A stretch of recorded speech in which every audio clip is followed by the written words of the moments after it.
Hello?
So it could make sense back without the light. You can't do it to expand it.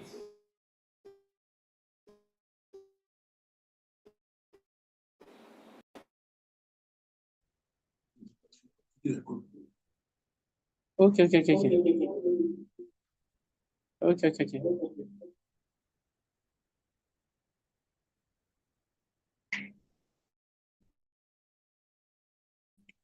Hello?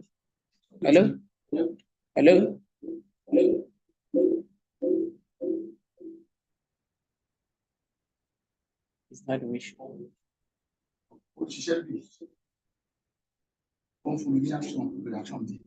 Shouldn't be.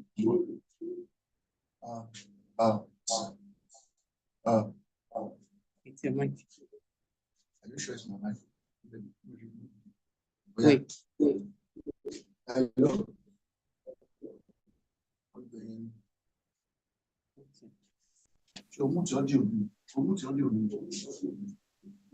Hello?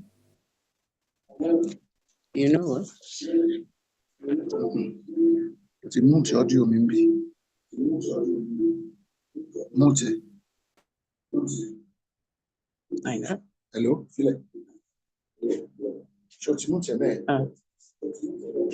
Sọ mi ò tí ì lo microphone bí ó dẹ̀ ń react. And it shouldn't be. No.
Yes, sir. Hello. What's going on? Ìgbọ́ tí mo kùn bí. Tẹ́lẹ̀ ní la fi ń gbọ́. Yes, sir. Hello. Àlùbọ́n bẹ̀rẹ̀ tẹ́lẹ̀ mo ti correct. What's correct? Tiwa, ṣe mo ti gbọ́ lórí fóònù. Hello. Gbọ́ perfectly. Perfectly. I can hear Perfectly. perfectly. Hello. Yeah. It's clear. Good. So we are good to go.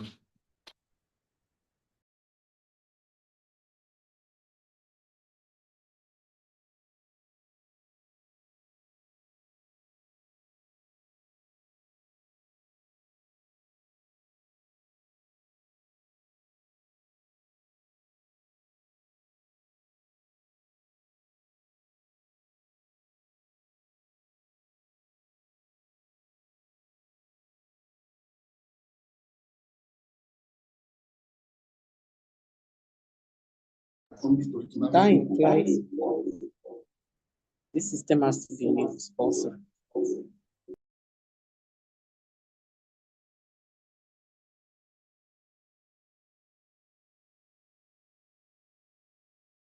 Mo gbọ́ báyìí. Well, my mute systems.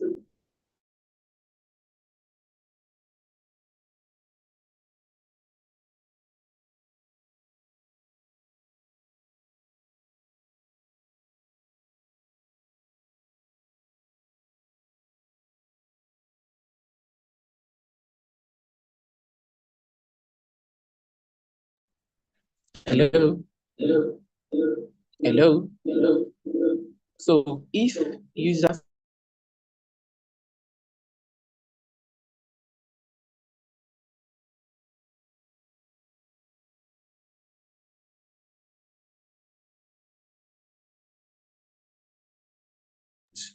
Good afternoon, good morning, everyone, and welcome to this conference. Can you kindly mute yourself?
Okay.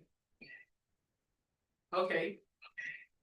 You're welcome to NLA Nigeria Preservation Association Conference.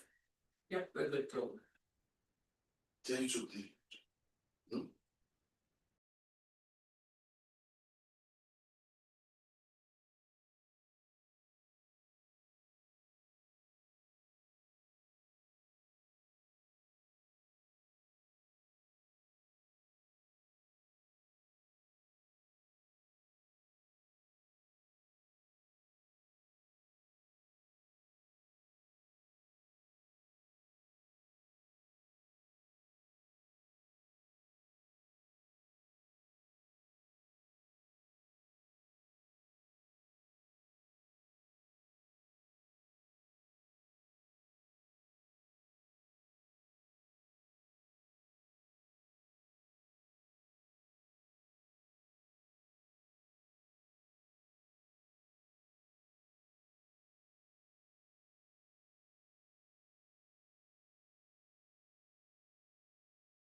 Good morning, Mr. Ibrahim. Can you hear me? Can you hear me? Mr. Ibrahim, can you hear me?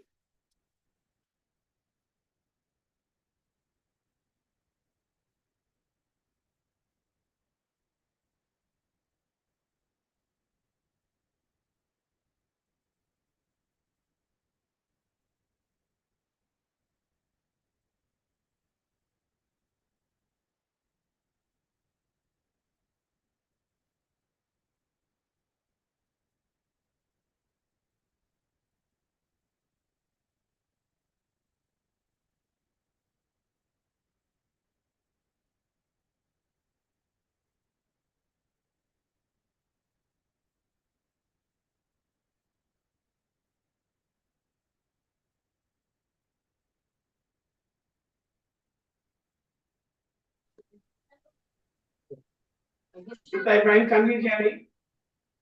Yes, I'm hearing you, sir. Good morning. How was the day? Fine, we bless God. This is BL Logistics. We are the one doing the live streaming for the conference. So we're actually expecting the organizers to start any moment from now. Okay, sir. You are highly welcome. Thank you.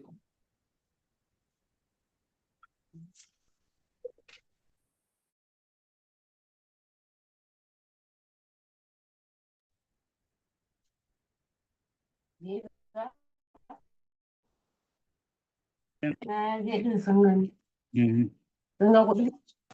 A ba magana kuɗi ba ce. Compress ɗin ne. Yanzu ya ake.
Ekiti Informodo. So you are welcome.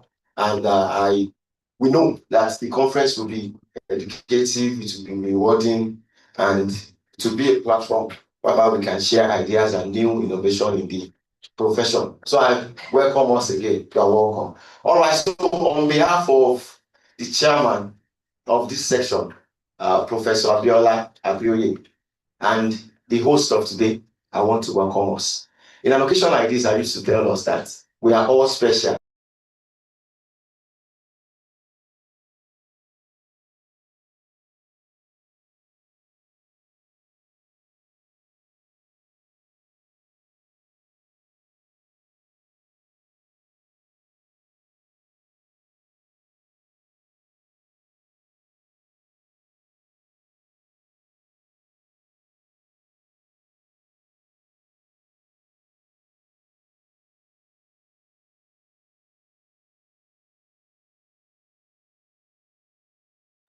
To come and take their seats.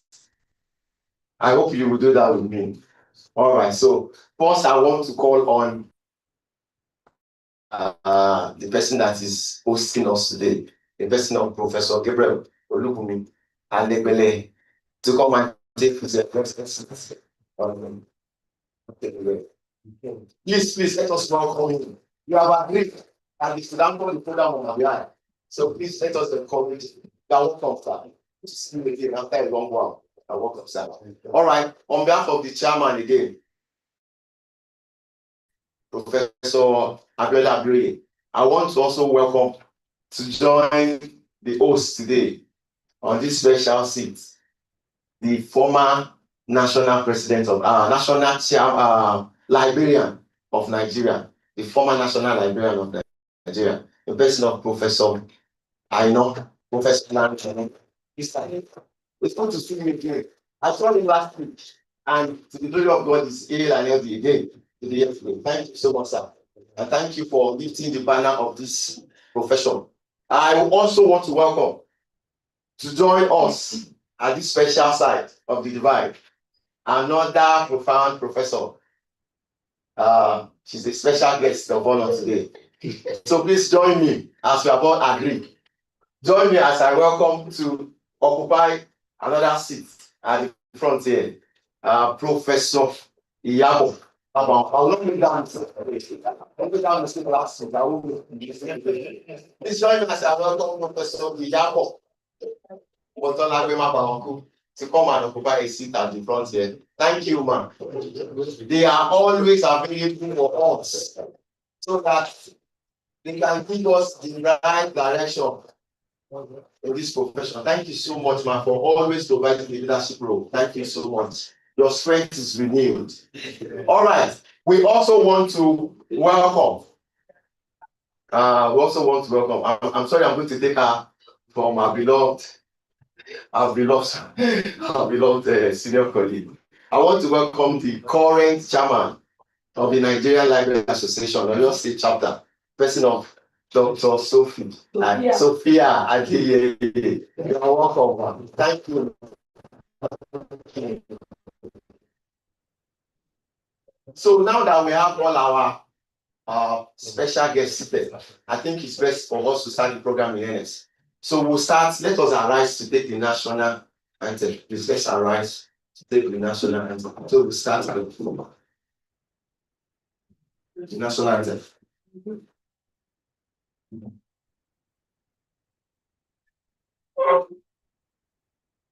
1, 2, 3. Nigeria,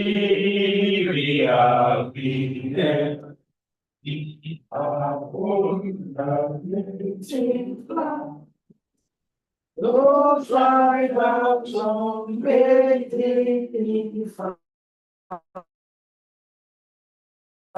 in brotherhood we stand.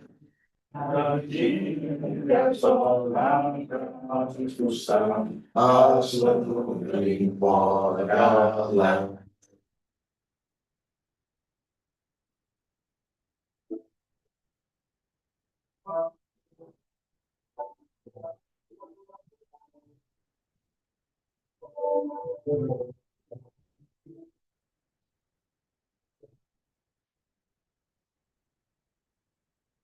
Absolutely. Shall we sing for the and justice reign in Jesus of God so born, and this we can sing to our we dance.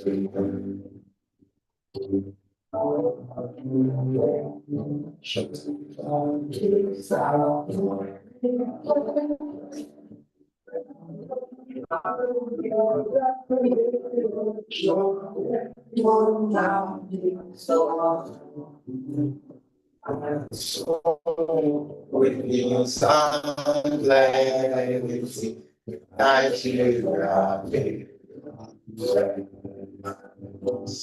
Thank you so much. Let's have our seat. Thank you so much.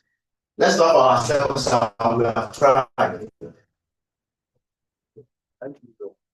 I said this jokingly last week. I said, if many of us are called to sing this national anthem, we recent generation we will struggle to.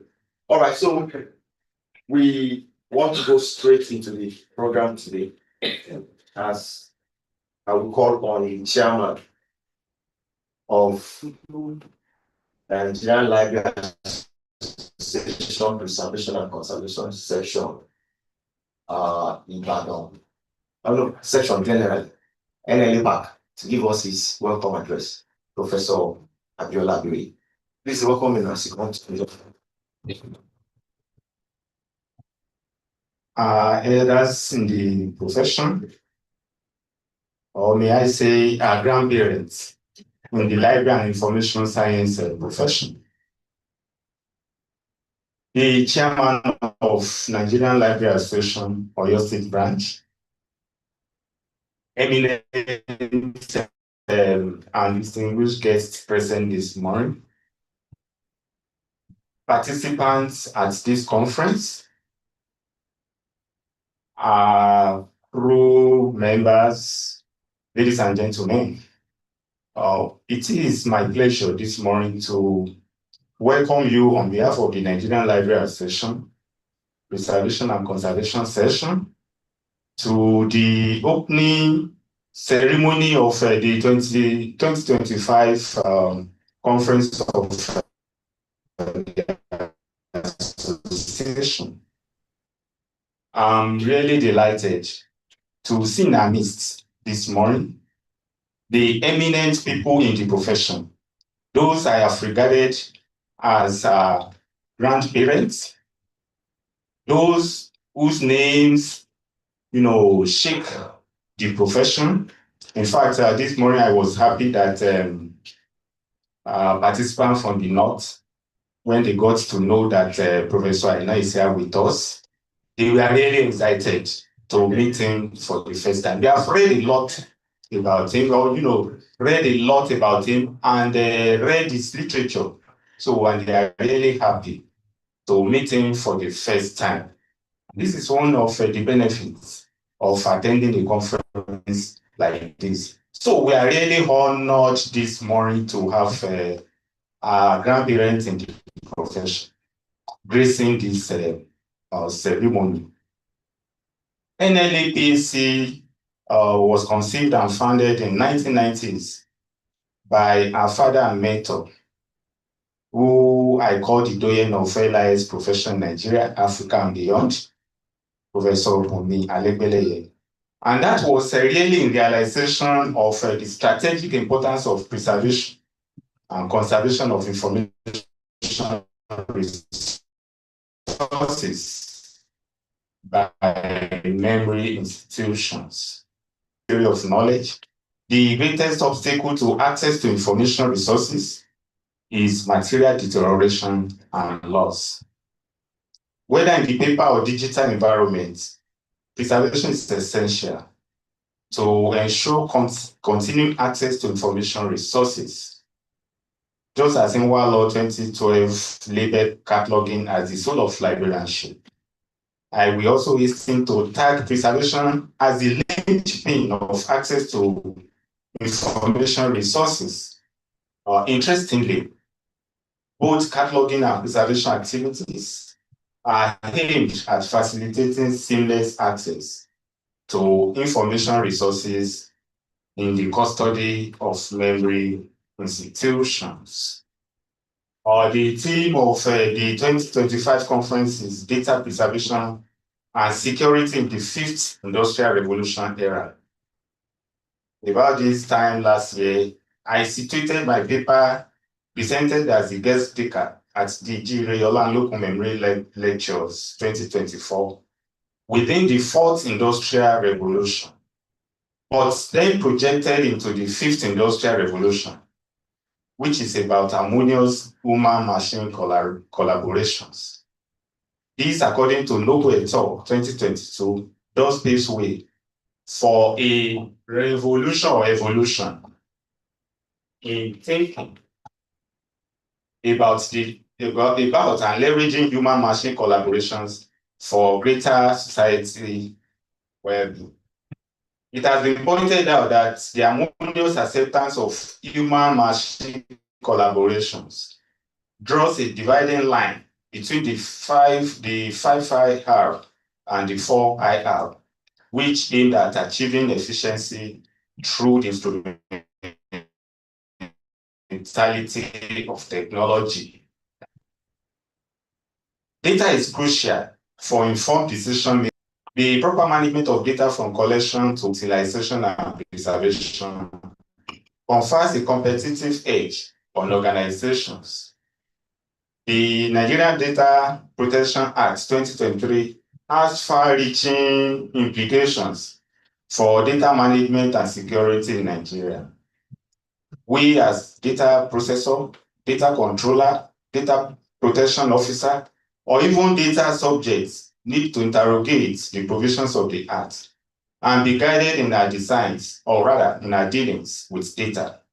The theme of this conference has therefore been carefully crafted to generate stimulating and insightful discussions on the subject of data preservation and security, particularly at a time like this in the annals of industrial revolution.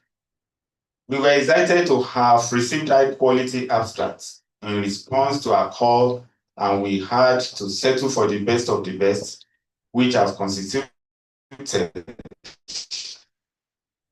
papers presented at this conference.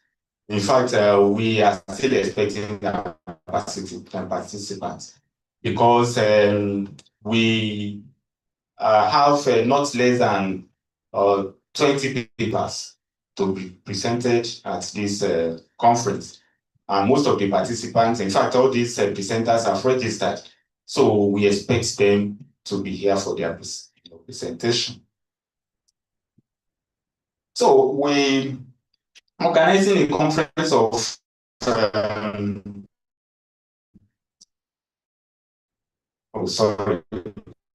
we were excited to have received to all our paper presenters set for submission.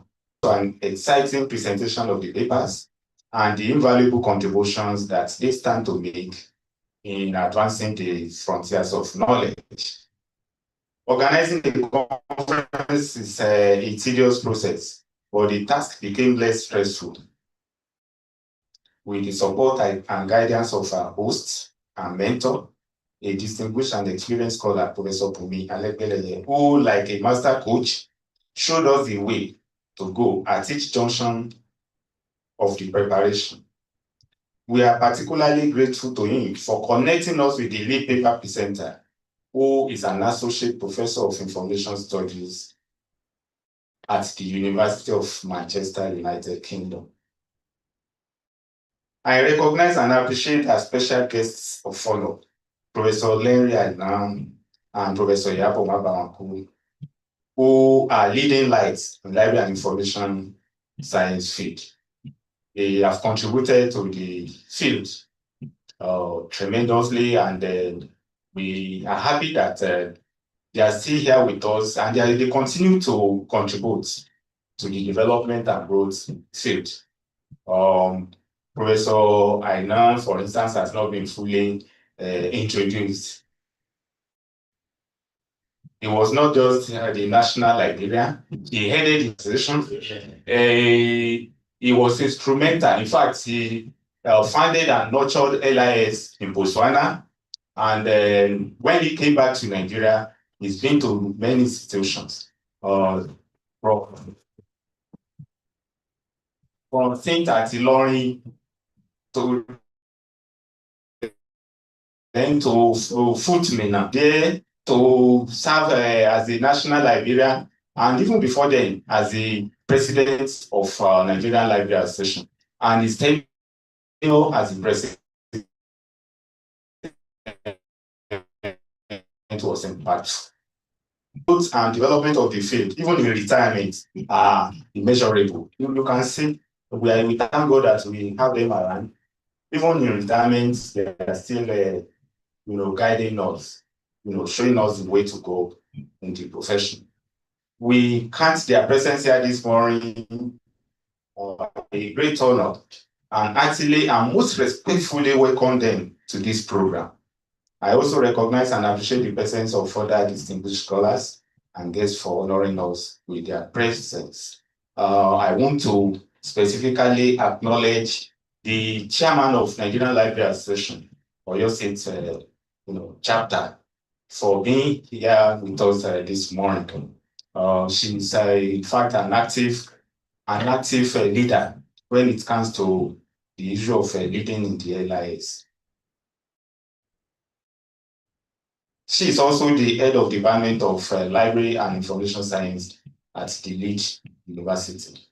The course of preparation for this conference was navigated with my able and hardworking colleagues, Dr. Adetun Oyelude, who unfortunately cannot be here this morning because there is a council meeting in our university, and as the university librarian, she has to be present at the meeting. Dr. Temilolu Grace Ikena, who has been running around. In fact, the whole preparation really was on her neck, and she's such an agile person. And Dr. Omobolade Adiabo, who is here with us this morning. They are interesting people to work with. They all deploy their experience in organizing an event of this nature and worked assiduously towards the success of this program. Their personal sacrifices are particularly acknowledged and appreciated. Our lead paper presenter, Associate Professor Kenneth Atuma, occupied a unique position in preparation for this conference. We are forever grateful to him, not only for accepting to play this role, but for the quality of time spared for interaction with me each time I phone him on the business of this conference. In fact, I phoned him several times this morning, particularly to really crave his indulgence for the time wasted. Those in those places, they are usually conscious of time. So his presentation is expected to hold at 11:30. But now we are still in the open ceremony. So the participants, particularly the paper presenters, also constitute a critical element in the planning process. Subscription by participants is a much desired leap to the success of a conference. We call for and receive abstracts from them. The abstracts were reviewed and found worthy and suitable for the conference. They worked hard to meet the deadline for the submission of the full text of their papers. They have therefore shown themselves to be worthy partners in the planning of this conference. I therefore welcome all our participants to this conference. The contributions and presence of other individual well-wishers and organizations that time will not permit me to specifically mention by name are gratefully acknowledged. Once again, I welcome you all to the 2025 Conference of the Nigerian Library Association, Preservation and Conservation Session, holding here at the October Subumi Conference Center of University of Ibadan, and wish the participants, particularly those from other parts of the country and beyond, the most exciting and pleasant stay in the ancient city of Ibadan. Thank you very much. That's another round for the chairman. Thank you so much, sir. I cannot exhaustively, uh,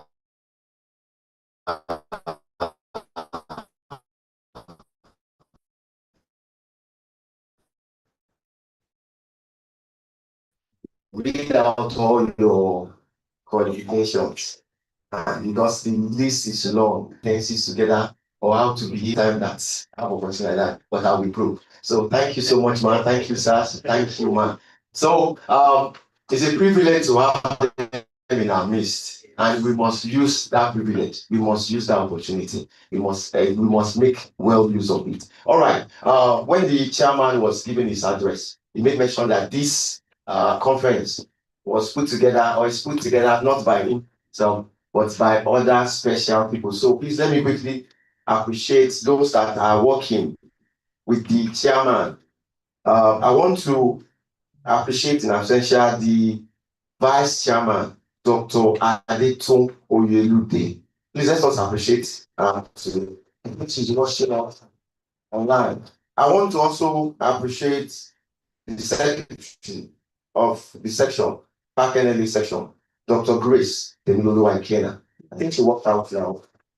And the treasurer, Dr. Omobolade Adiabo. Thank you for working with the chairman. I also want to quickly appreciate the president of Nigerian Library Association Conference. That is my Oga top, Professor Ayin Adetime. You are welcome also. No, I said Library and Information Conference. We had our conference last week and it was also interesting. So you are welcome, man. So once again, I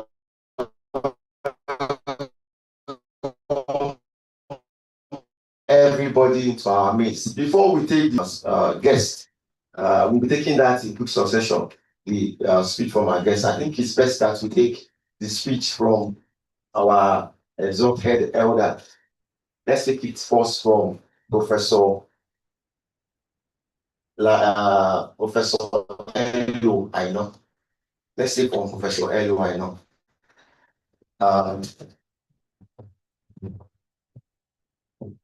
Speak for Professor. Good morning, ladies and gentlemen. I'm pleased to be here this morning, and I'm actually happy seeing Professor Elegbele just by my side. And I think if you say he's the father of records, Akas and records might be in Nigeria, I don't too far from this.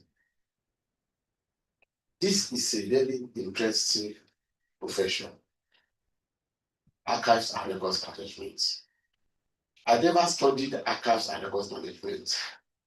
But I was privileged to be the editor-in-chief of African Journal of Library Archives and Insights for many years, which made me to read all the manuscripts. And I was always interested in articles on archives and records management. Nigeria is not far behind at all.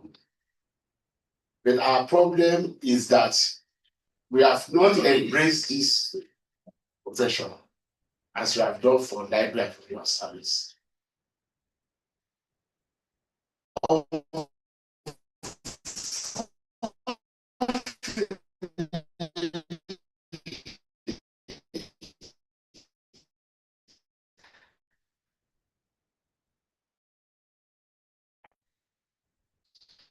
If there's any that is archives and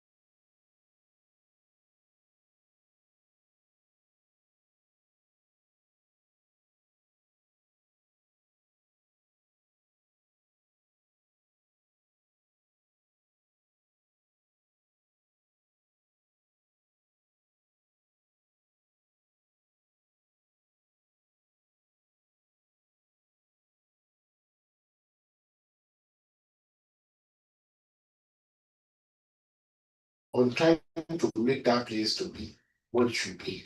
And it's not the fault of National Library. The point we have in many parts of Africa, where people don't recognize the importance of keeping records. I remember at the University of Puebla, somebody told me, a former staff of the university told me this story. Like, after I had left, the university was a problem.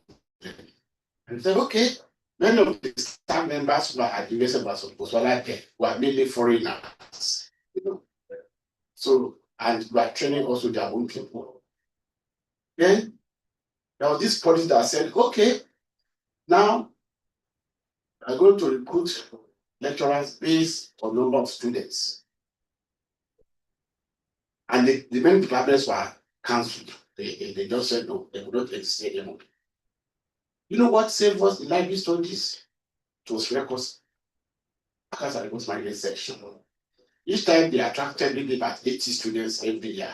They only about 15 or 20 librarians. The minimum would be records by report. They did a study and they found out that they needed more records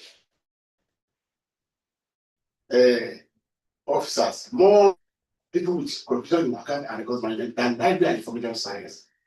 But for that divide would have been closed down. The divide that served the whole of Southern and South Africa. What I want to employ this section to do, I can assure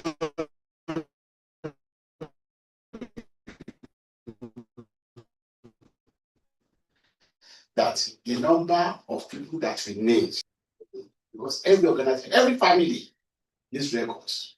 Every family, not talk about organizations. So can't be organizations in Nigeria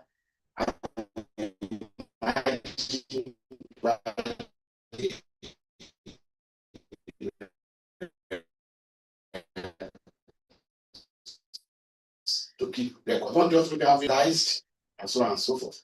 Since I started using email in 2000, I want any record. Between 2000 and now. By the time I go to my email, and you see that something was. So I'm now employing this organization to look for research grants. To help us determine the number of records managers in Nigeria. Not difficult. Once we have people in each of the states in Nigeria, we provide money for them to research grants. We are not going to get it through the Nigerian government. There are many international grants, people that want to solve such problems. And you are in the best position to move organizations who can send that request to research proposal. Want to know organizations that need records in Nigeria. Every organization needs records. But most organizations in Nigeria, they have problems because they don't keep their records. And they cannot keep their records because they don't have officers in accounts and records management. Each time I see that every university like that, Grace Department of Library Science, and I said, yeah, we need people. It's records and records. That is why we need not libraries. With this AI, I don't know what's going to happen to us librarians. Each time sometimes we just sit here, I will say, this was nice. This beautiful profession is happening to us. You know. So please, let's go further by trying to convince the government why we need training. So I'd be so happy if many of these people claim that they are library and foreign science, we can call it library and archival. Because let me say to just make sure that we need this group of people. Once again, I want to congratulate for bringing this to this place. And I'm telling our friends from Gombe. Some of us have been to Gombe State. We know. I remember I had a position of saying the vice chancellor there when I was national librarian, and I was very impressed by that university. So I'm happy that they have sent you here. This has done very well. So I wish you beautiful meeting and conference, and I want to assure you that, like you have described, we are happy to be the profession. I retired from as a professor of library and information science 5 years ago. My sister about 7 years ago. Same thing, my brother, they are all here. What's we keep in the profession? That's what keeps on going. People say, oh, I'm 75 in December. People say, you mean that 70 and above? I'm sure maybe my brother's almost 80. Still like books. In this position was not there. What will be doing? Be sleeping. And be 2-3 years after you say this person has gone. That's not correct. If you want to live long, you must engage yourself after retirement. I told somebody this morning that I've not been able to come out because I'm writing a paper. I'm writing an article that will come out in October. Because I'm engaged. If I finish writing, that's my book that I just published. So after retirement that I wrote it. Now I'm even writing one original that you call Common Errors in Library and Factual Sciences. Just to keep yourself going till you die. So you don't have dementia. So being occupied in a profession is something that you're happy about. But this one is a growing profession. And I pray and pray and pray that I end the altar. Thank you very much. Thank you. It's another round of thank you so much, sir. Thank you so much for that speech. We want to maximize our time as the guest speaker is on and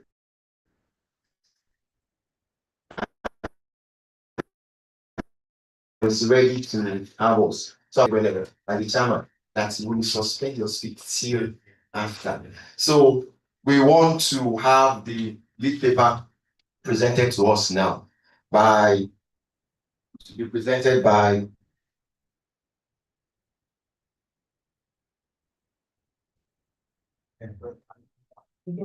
Associate Professor Kenneth Atuma. I want to tell us that the program of today is on page 14 of our program. Page 14 of our program.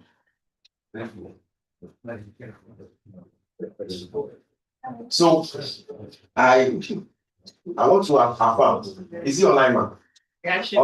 All right. So to read the profile of our lead paper presenter, I will call on the chairman, Professor A.A. Abiri, to please read the biography of Assistant Professor Kenneth Atuma.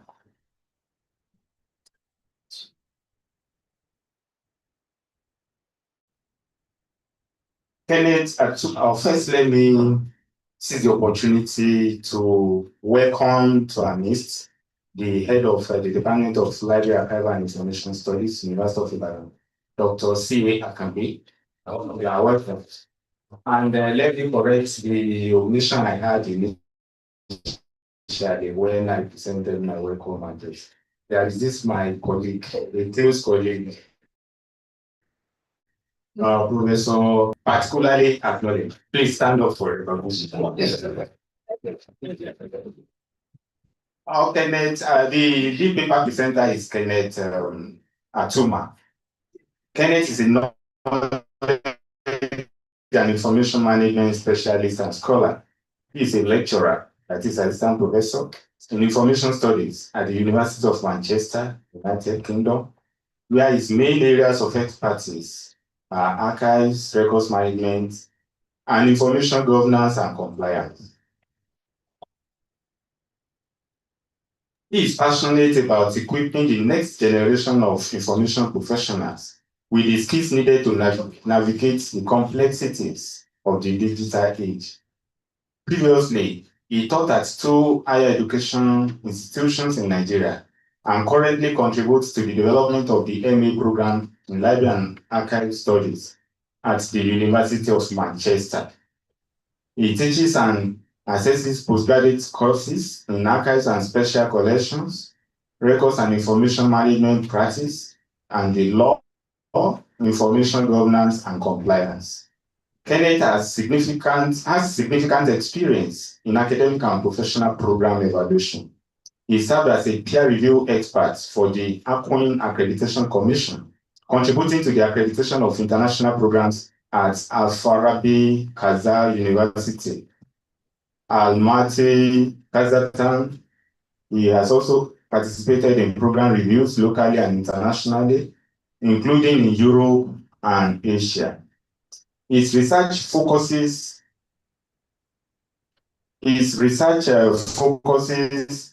on how best practices in archives, records management, and information governance can enhance accountability, transparency, good governance, and service delivery in public sector organizations. He is particularly interested in data privacy and the ethical and compliance challenges of integrating AI into data management systems, aiming to bridge a gap between technology and responsible information governance. In addition, Kenneth explores research in computational archiving, digital preservation, information storage and retrieval systems, AI in libraries, and Earth librarianship, contributing to both academic scholarship and professional practice through research presentations and conference engagements.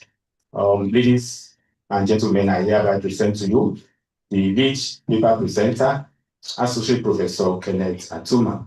Thank you very much.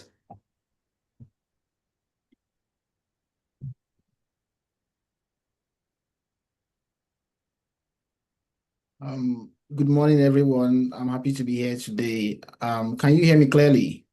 Can you hear me? And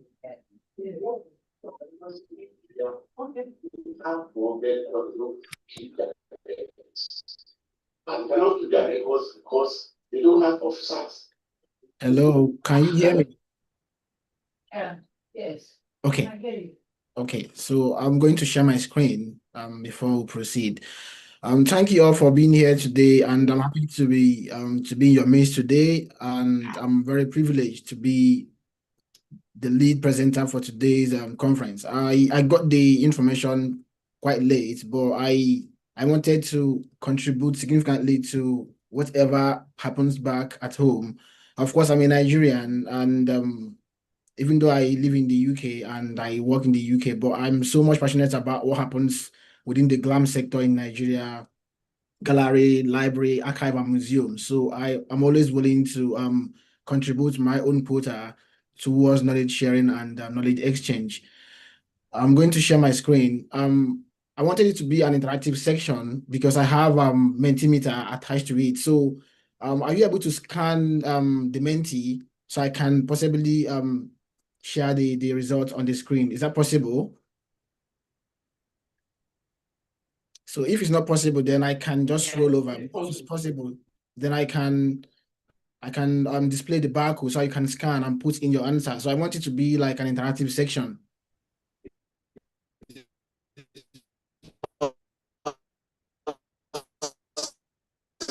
It is possible to scan. Okay, okay, You I'm can going to scan share from my here. okay, I'm going to share my screen.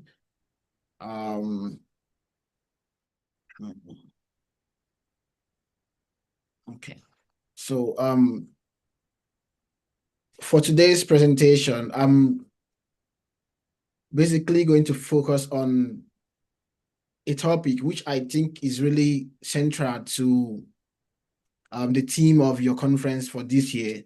So I thought about something that is really important, not just to the global GLAM sector. I'm also thinking about what happens in Nigeria as a country in sub-Saharan Africa, as a country in a developing country in Africa as well, in the global south. So we are looking at responsible data governance, data preservation in library and archives, balancing AI innovation with privacy and compliance in the fifth industrial revolution. So we are all aware that the world is evolving and digital transformation is taking over the world in a full swing, and not just about what we used to see in the last 4 or 5 years. Things are quite changing rapidly, where the AI is making waves. AI is fast changing the way we create, store, use, reuse, and dispose records and information. in the part of the library side, AI is fast changing the way we interact with the users, the way we catalog, classify, automate library operations. So this brings to mind, how do we balance the use of this technology while taking into account the complexities that comes with it? Yeah. So just a little introduction of myself. My name is Kenneth Atuma, originally from Imo State, Nigeria, and I'm currently a lecturer in information studies at the University of Manchester. I've got a bachelor's degree in library and information science, a master's degree in information management, and my PhD is in information studies at the University of Glasgow, where I spent years studying records keeping and accountability in the Nigerian public sector, user perspective. So I thought about the Nigerian system and how records keeping and accountability works there. That was basically what sparked my interest in that particular area. So in terms of my work experience, I had a short spell working in Imo State University. I also worked briefly at Anambra State University, where I was teaching library and information science before I traveled to the UK. So in terms of area of research interest, I do everything compliance, everything information governance. I'm also into computational archiving and how AI is fast improving the way information management work as a whole.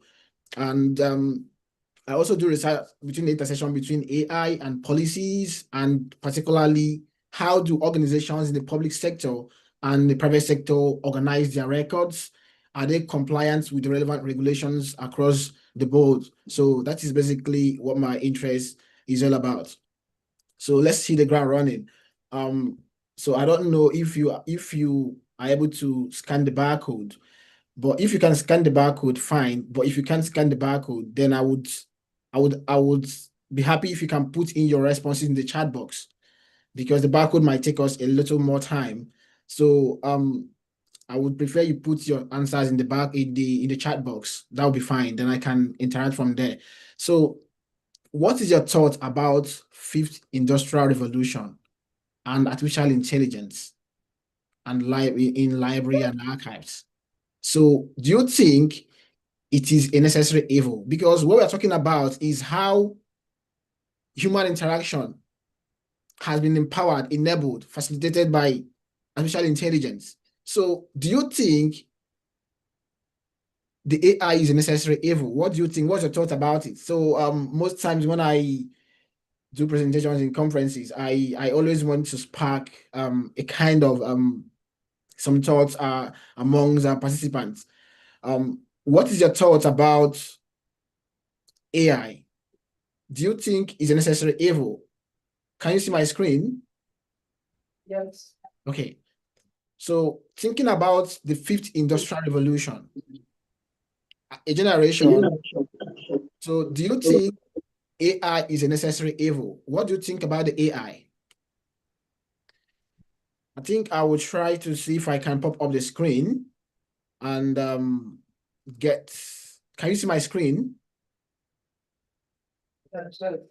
We can. Okay. So the screen you are seeing currently, is it my presentation or the entire screen? So I can show you the responses you are giving. If you are happy with that, then I can show the responses you're all giving up now. Or do you want me to continue the conversation? I want to get your own opinion, because We are giving our responses already. Okay, cool. Then I'm going to share my screen. Okay.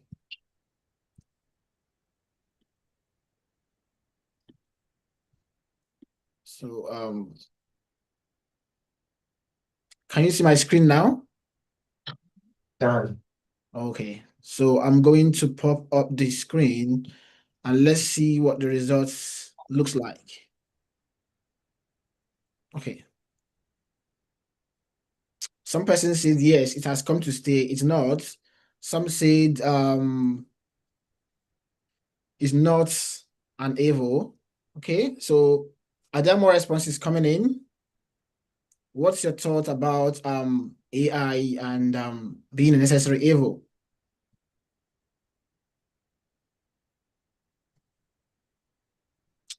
Okay, so if that's the response we've got, then it simply means we already have our own opinion on what the AI is. So we are back to our conversation. So the AI has come to stay, and we have to embrace it with all open arms.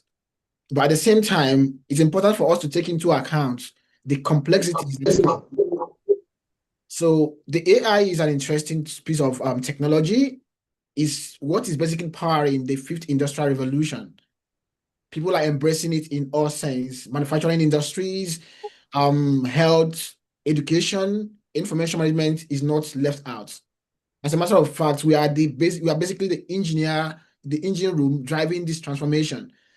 But then people will say whatever that is sweet is also killed as well. So while we embrace this technology, we need to take into account the complexities that comes with it, disadvantage that comes with it. This is where governance comes in.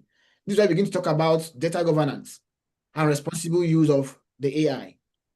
Okay, so for this presentation, we are going to discuss an overview of Industrial Revolution and its relevance to library and archives. We're also going to discuss the benefits and opportunities that artificial intelligence offers to data preservation. We're also going to think about the ethical and regulatory challenges associated with AI integration across the GLAM sector. And we're also going to discuss responsible data governance framework and case studies of how organizations across the UK are using the AI to power their operations in the library and archives. So I also have some practical recommendations, which I think is important for us to understand how we can navigate through these complexities within the case study of the Nigerian system. Yeah. Okay. So let's proceed. The next thing I want you to think about is this particular piece of comment made by Bill Gates some time ago. That should be in 2025, February this year. He said that with AI over the next decade, humans won't be needed for most things. Okay. So reflecting on what he just said, do you believe that the next 10 years to come, that no human elements will be required in any work operation? Do you believe that? Just think about what that means. Is this vision for an automated future empowering or troubling? So what roles are humans going to play regardless of the automation? So putting it in context for librarians and archivists and information managers and records managers, do you think your jobs are at stake? Do you think there won't be any points teaching library and archives in the universities, since the AI is going to do everything? So framing the conversation around AI utopia, because it's just talking about the future, the fantasies of the AI, how it's going to change the work system. Just reflect on that particular comment and see whether is it troubling or is it empowering. For me, I would say the human would always have a role to play. The human will always be in the loop, because the AI has its own problem, which only human can solve. That is why we have data governance. That is why we have ethical AI. That is why we have information governance and compliance. Okay, now let's talk about fifth industrial revolution. It's simply a new era of human-centered AI. Human-centric plus AI working together. It is human who program the computer to work in a certain way. So it is not just about the computer working, it's about a human-centric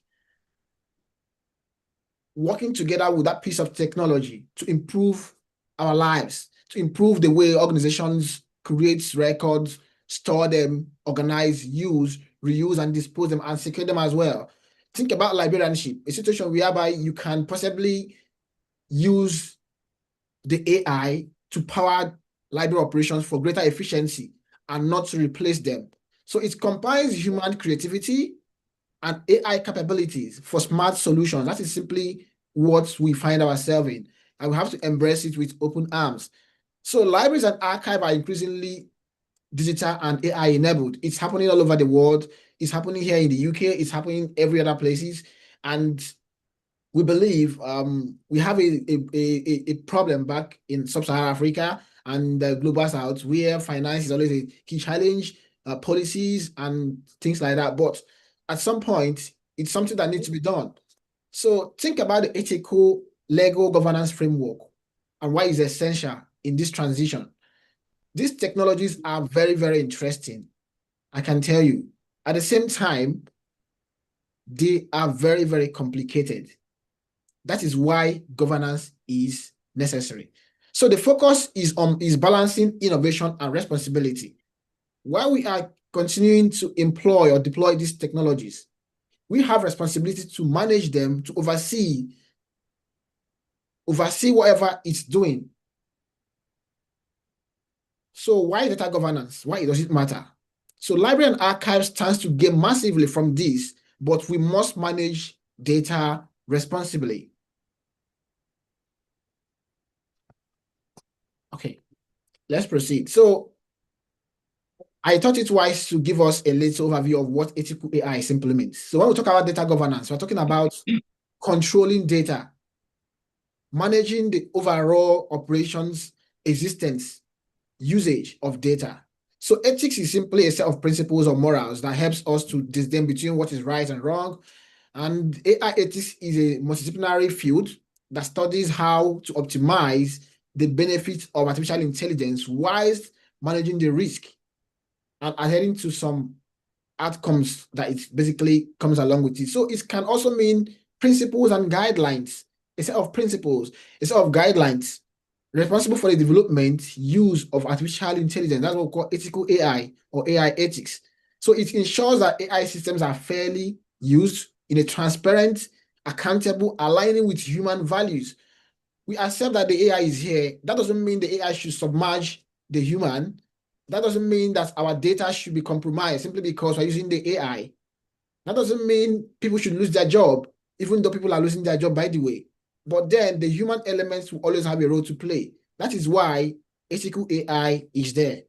So the ethics anchors around few key principles: fairness, transparency, accountability, privacy and security, human rights, and beneficence. So we are saying that why data governance is important is for fairness, for us to ensure that the AI is used fairly in a transparent way, where it's held accountable to whatever is doing. Privacy is always our key concern. As a privacy expert, I'm very much concerned about how I use my personal data, how somebody else uses other people's personal data, how organizations manage our personal information, the banks, wherever you work, and human rights. Human rights should not be compromised simply because we are embracing the fifth industrial revolution powered by AI. It should be for the benefit of man, AI for good, and not for evil.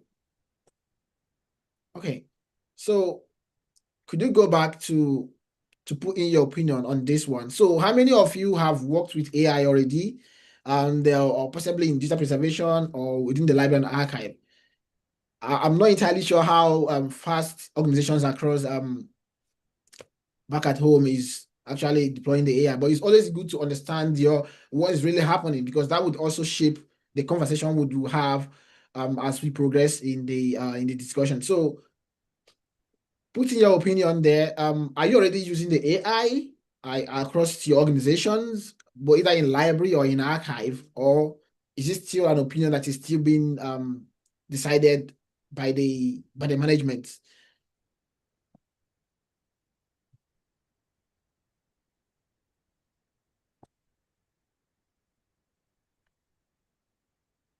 Okay, let me see if I can get the responses.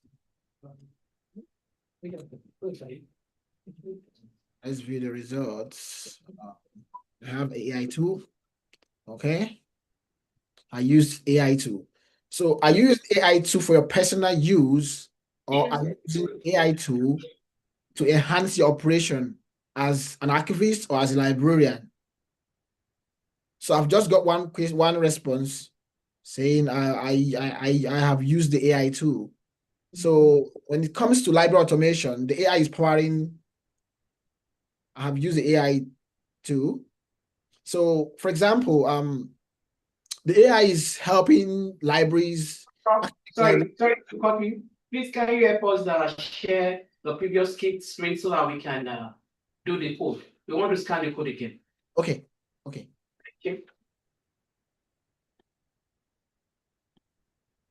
Okay, so that's you can use the code to get in, or you can possibly click on the link, or possibly of course I'm going to share the slide to you after the presentation so you can use that for your own personal study. So you can either scan the barcode or use the code. So Thank you. okay. Thank you.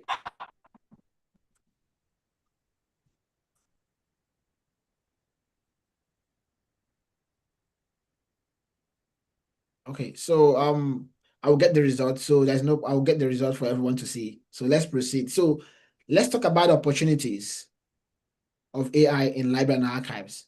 Just think about the typical traditional librarianship operations that happens.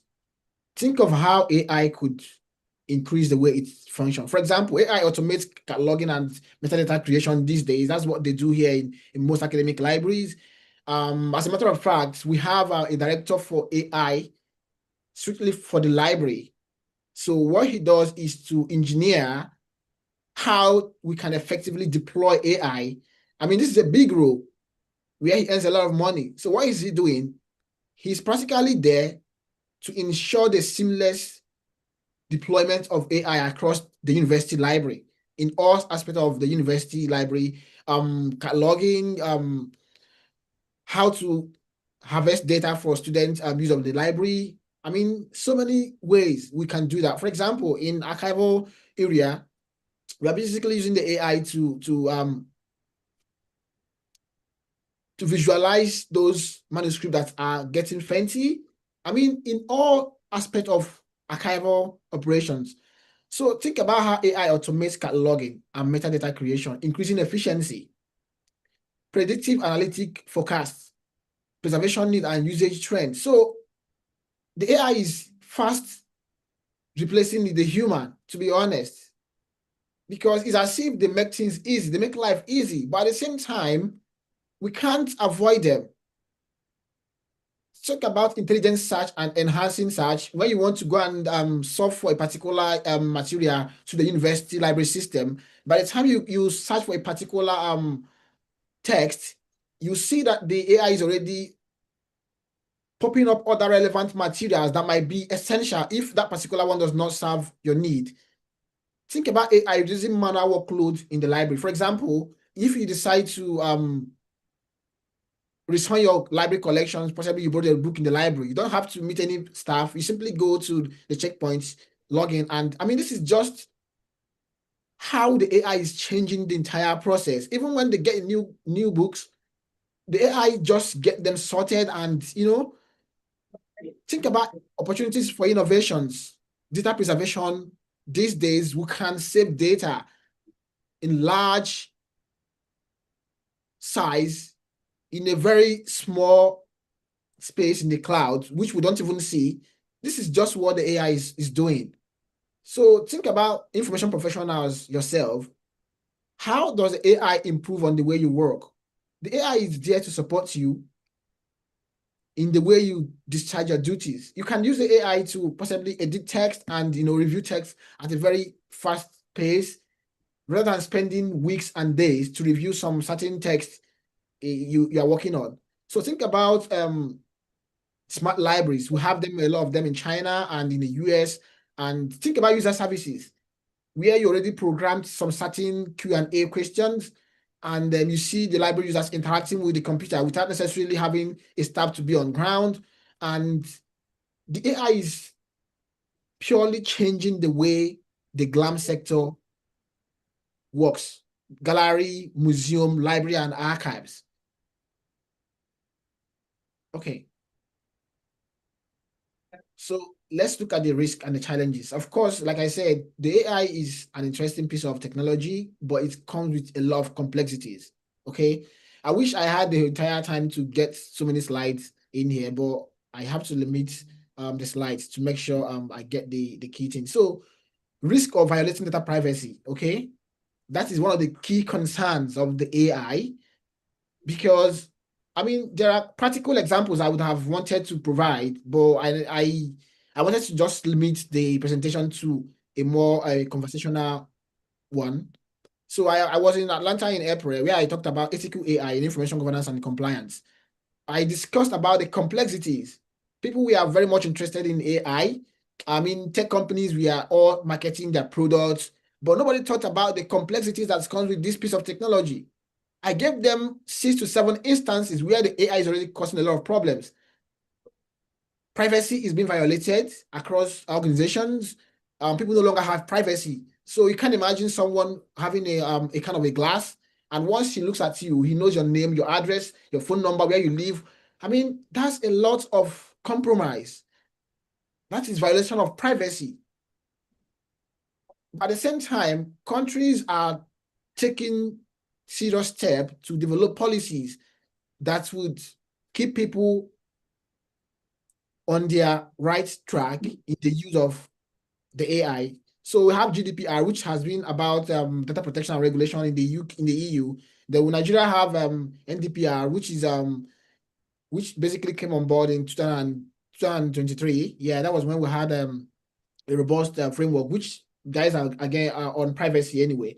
But think about algorithm bias as also a key challenge on AI. For example, if you notice, when you want to make a phone call, possibly calling a particular organization in the abroad, and you have to use your voice notes, sometimes when you try to pass on the information they want, they keep rejecting you.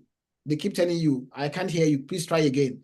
Because those sets of technology have been trained using a biased model data of the white people, or possibly a certain group of people. So that is why you find it difficult communicating sometimes, because when you try to talk, they don't seem to get you, because the black man or the people of color, well, their data was not used to the model, practically possibly isolated them.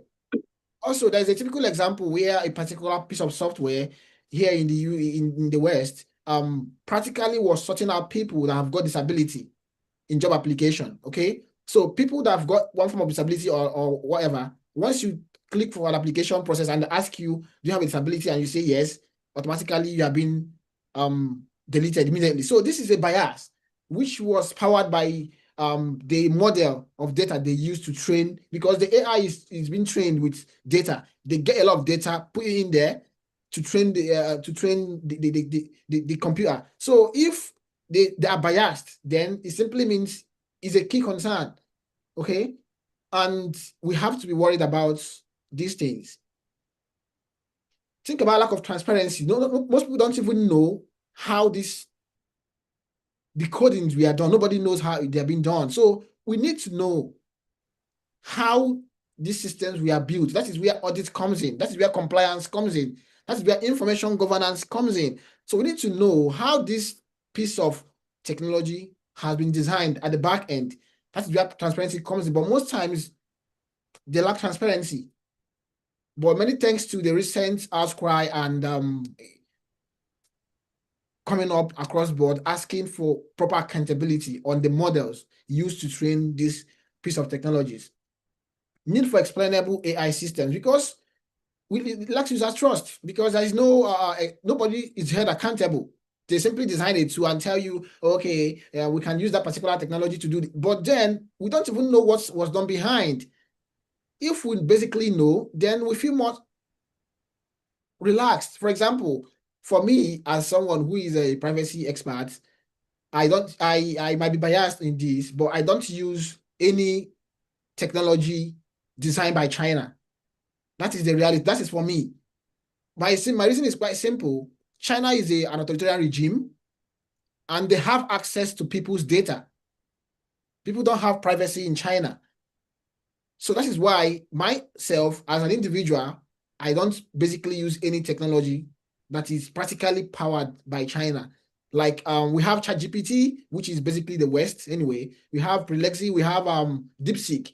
There's a new AI search tool called DeepSeek. It's a Chinese designed one. Maybe I'm biased, or maybe because I feel like I know too much about it. I did not even sign up for it, because I feel like our data is not safe in China. So they harvest people's data. For example, in the West, people are held accountable. But in China, you don't hold anybody accountable. The government have access to everything you do. So for me, as a foreign national, I don't feel safe, because I don't know how the data was designed at the back end anyway. So difficulty aligning with legacy system and modern AI too. That's another key challenge around the AI. So now let's look at responsible data governance framework. Ethical oversight is very, very important. Human must be in the loop. Human must be in the loop. That is why we expect governance to exist. If there is no governance, then there won't be any control on how AI is being used across board. So that is why organizations conduct what we call data protection impact assessment to understand the impact of these technologies across the organization and how they safeguard data. Over here in the abroad, or here in the West, safeguarding of personal data is a big issue. Here is a big issue. That is why they don't joke with data protection and regulation that concerns with it. So it involves diverse stakeholders discussing how to get things right. The management should be at the top end of it, accepting the reality that we have to do this. Most times, one of the challenges is the organizational hierarchies. Are they really interested to see these things work? Some of them will say, don't mind, this is just normal, let's allow it. But this is where the decision starts. So they have to accept the reality that we are at the top management level. We have to accept this. That is where the organization starts the entire process. So think about regulatory compliance and that support this. So we have ISO standards, which ensures that organizations take the right steps in preservation of information and data across board. You might interest you to know that the EU have the most robust framework. When it comes to framework on information governance, the European Union have the most robust framework anywhere in the world. They don't take regulations lightly. Of course, the US have a more complex regulatory framework because of each state have their own regulation and stuff like that. But the EU have the most robust framework. When it comes to Nigeria, we are basically catching up. There has been a lot of interesting policies and framework which has been embarked on by the relevant ministries and agencies, particularly the Ministry of Information and Technology. So in 2021, we had the first law being passed on data protection and regulation. Then in 2023, it was updated. So, and over the last 2 years, they've really been doing a lot. I can see what they're doing. They do a lot of awareness, but more needs to be done. More needs to be done on this area. And think about accountability and transparent mechanism. Keeping audit trail. If we must deploy a particular technology in the library, then the university or the management need to understand what piece of technology did you design the system with. This is where audit comes in. Does it have the capability of hampering personal data of the staff, the users of the library? Are they prone to external infiltration? This is where the audit trail comes in. This is why ethical or data governance is very important. So think about providing regular reporting and public accountability mechanism. This works basically more here. Where there is a bridge, everybody has to know that, yes, my data being held by University Library A have been compromised. People need to know. So these are some of the regulatory governance that supports ethical AI in information governance and compliance. A lot is happening within the UK. A lot is happening. The UK National Archive, they have really deployed AI across the way they manage archival records. Similarly, with the UK British Library as well. So, for example, the National Archive uses AI for automation cataloging of historical documents. And they also emphasize on data protection as well. When they deploy this technology, they are very much concerned about the personal data in those records and how the technology they are deploying would not compromise the safety of those information contained there. Think about public-facing guidelines to ensure transparency in the process of using them. So for the interface where you use these collections through the website, they have also made it much more easier for people to use. But at the same time, they are very much concerned about being transparent in everything they do, on how your data is being used, who have access to them, where it is being stored. So they also use it to they engage in a couple of collaboration with activists across the UK. Recently, they started partnering with University of Sheffield to improve how they use AI across what they do. AI for data selection, AI for data sensitivity review. So, for example, in archival science, that's what we call sensitivity review, which particularly concerns relevant ministries that are much more close. For example, Ministry of Foreign Affairs Ministry in Nigeria is one of the most sensitive offices because this is where memos that concerns state secrets is being discussed between Nigeria and their partners abroad. So the UK National Archive uses AI to make the process more easier to sort out those relevant sensitive information and get them erased. So this is something that could take ages to do, but the AI is powering them so fast. So think about metadata summarization and authentication of risk. So it is a whole lot happening. And I hope someday we get there as well. The British Library at the same time is doing similar thing and using the AI to power their operations.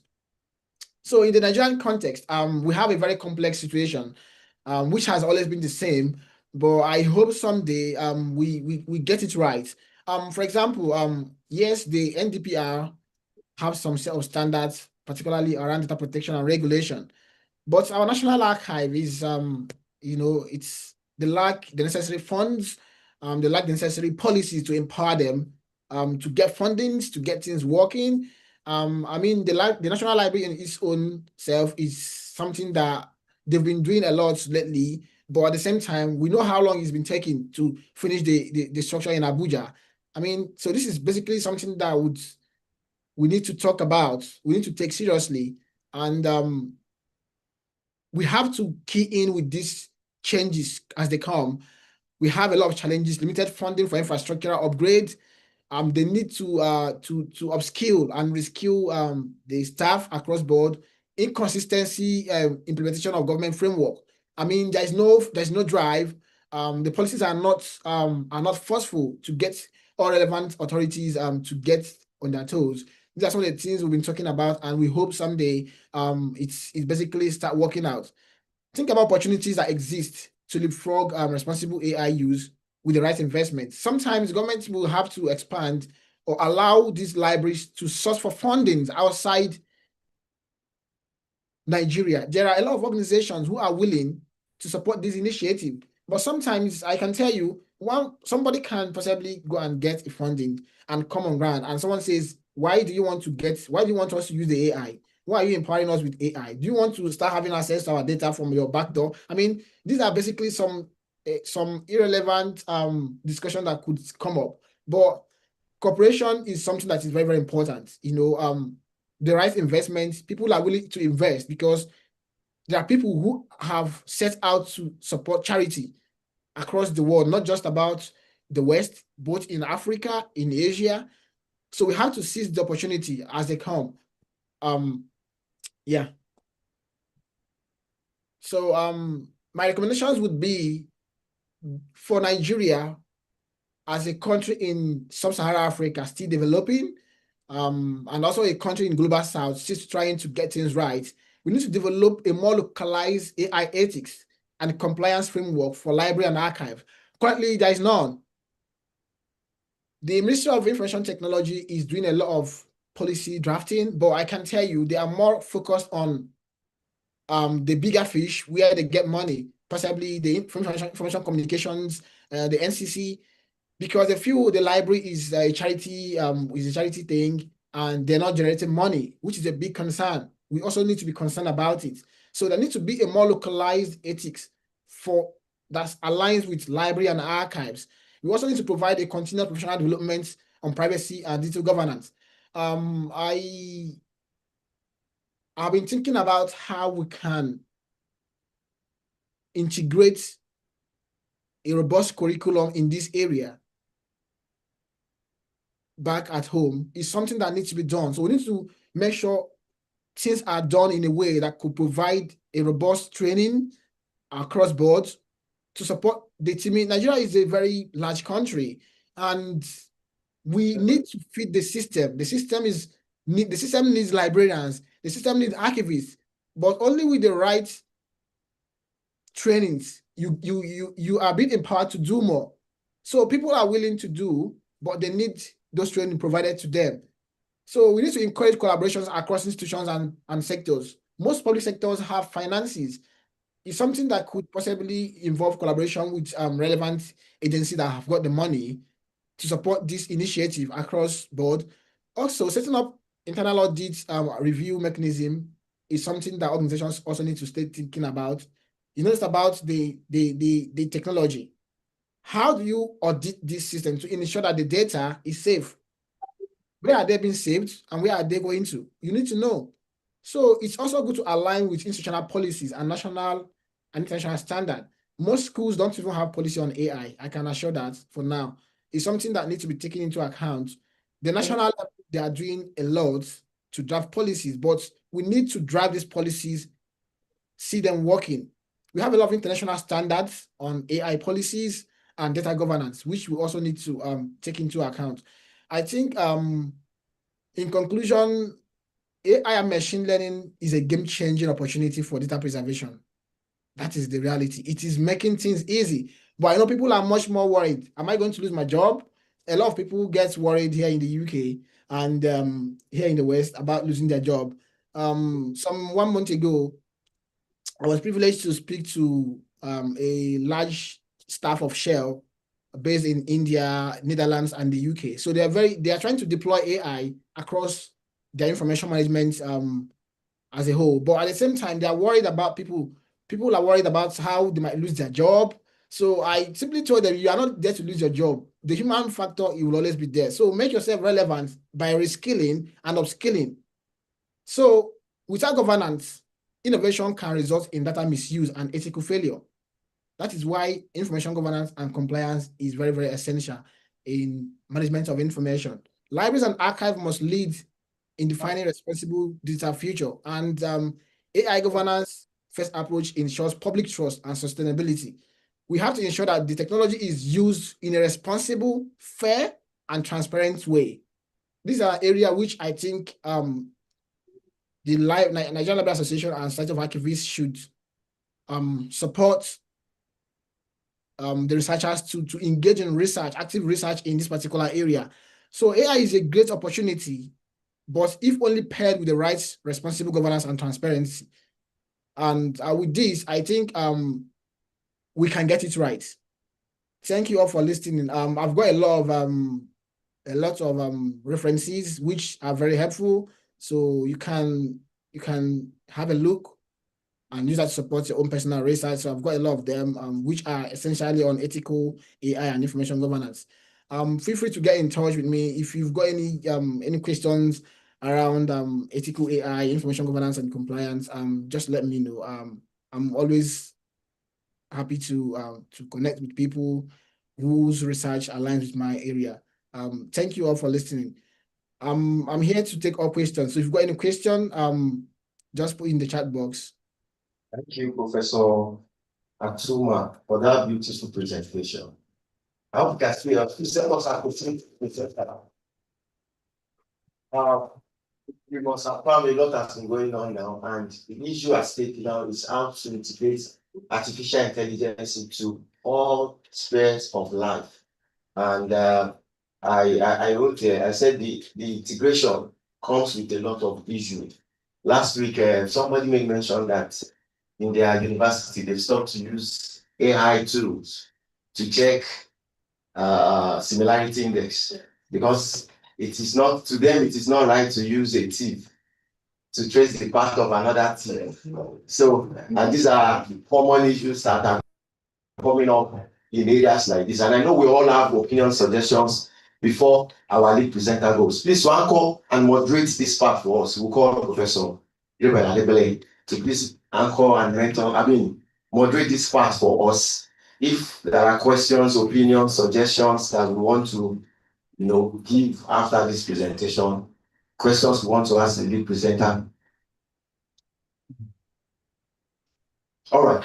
Do we have any question to ask, any suggestion, opinion as to what we have listened to from the lead presenter, Professor Atuma? So, opinions, questions, all right, reactions. Well, it is not about question really. First, I would like to thank the presenter for the excellent paper and the excellent presentation.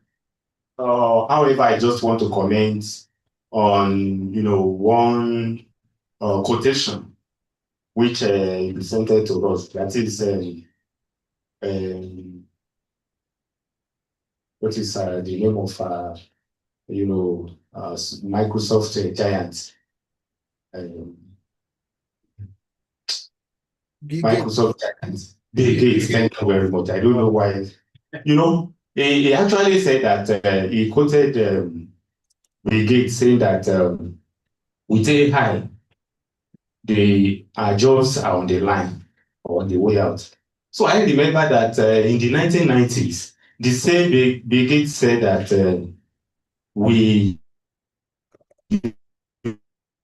the end of paper was in sight.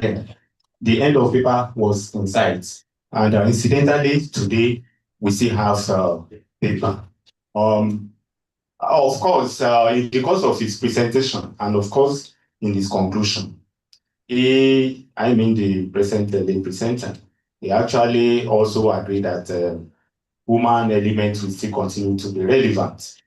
Because even the AI, AI itself is a kind of invention of man. What is required, just as he recommended, is the need for us as librarians, as archivists, as information professionals, to ensure that we reskill, upskill, so that we go about with the current trend, which AI has presented.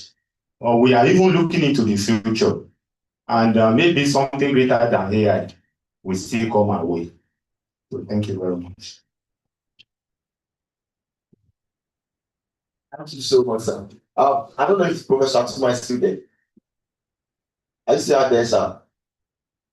I'm here. Professor. Yes, please. I would also like for you to respond to what I said earlier. Somebody said that it is not so ethical to use AI tools, in as much as we discover that we have some programs now. AI that are programmed, AI program that has been programmed to even, how will I put it, to Humanize. not even that, to something that is to catch, to detect that and now can neutralize that, boycott that, and give us another information. So what do you see to that? Should we depend on AI or I think at some point I stopped hearing you, but what I want to say is this: the organization that employed you to work are not interested in what you do. They are more interested in the profit they make. Okay? So if taking you away from the job gives them more money, they will take you away. So what they're interested in is improving operations across the organization. Remember, rejecting the AI means we are trying to be analog and we are trying to be too conservative. That is why the Western world is fast evolving. You would basically go into a restaurant, into a market to do your shopping. You don't have to contact anybody, pick your stuff, get all the stuff scanned, and take your leave. But if you decide to take a particular item without paying, as soon as you cross the door, the alarm start blowing. So this is essentially why the complexity has come to stay. The AI cannot be overlooked because it's already on a fast lane. It's already changing rapidly the way organizations do things. So we are much more concerned about the ethical concerns since we have accepted that it is a necessary evil that has come to stay. How do we ensure that it is used fairly, responsibly, in a transparent way? That is what we should be concerned about. That is why we have ethical AI to checkmate, to oversight how it is being used. It has come to stay. We have to embrace it. Whether we are using the same tool or a different tool, there should be an oversight. There should be a human in the loop to oversee how it is being used. I remember when I was in Atlanta in April, a lady told me after the presentation, she told me that, can I imagine that they use AI to do a kind of operation, and the tool, the technology caused a lot of trouble. I mean, almost destroyed the patient. So, and they realized that they didn't check a certain coding very well, which they assumed the AI prepared, and they use it that way without the human in the loop. That was why they had that anomaly. So the AI is still being coded by human, and we are trying to advocate for not being too much reliant on the AI. Does that make sense? It has come to stay, but we must ensure that it is fairly used in a responsible way and in a transparent way. You should be able to know what kind of model was used to train that AI you are using as an organization. I'm not talking about personal use of AI now, because you might not have the capacity to query Google why they have done what they did, except you are very much in the know. For an organization that deals with millions of customers, millions of users, spending money, so they should be very much concerned about what kind of data was used to train the AI they are using. So when we mean AI, it's not just about library operation. We're talking about all pieces of technology that is powered by AI. Does that make sense? Very, very, sir. Thank you so much, sir. So AI still boils down to human inputs. So we should try as much as possible to see that on the part of the programmers, we ensure that ethical and the real principle of using AI, yes, is inputted into it. Thank you so much, sir. Thank you so much. Yes, we'll take from our Professor Iwan. Please, you can come so that the camera. Sir.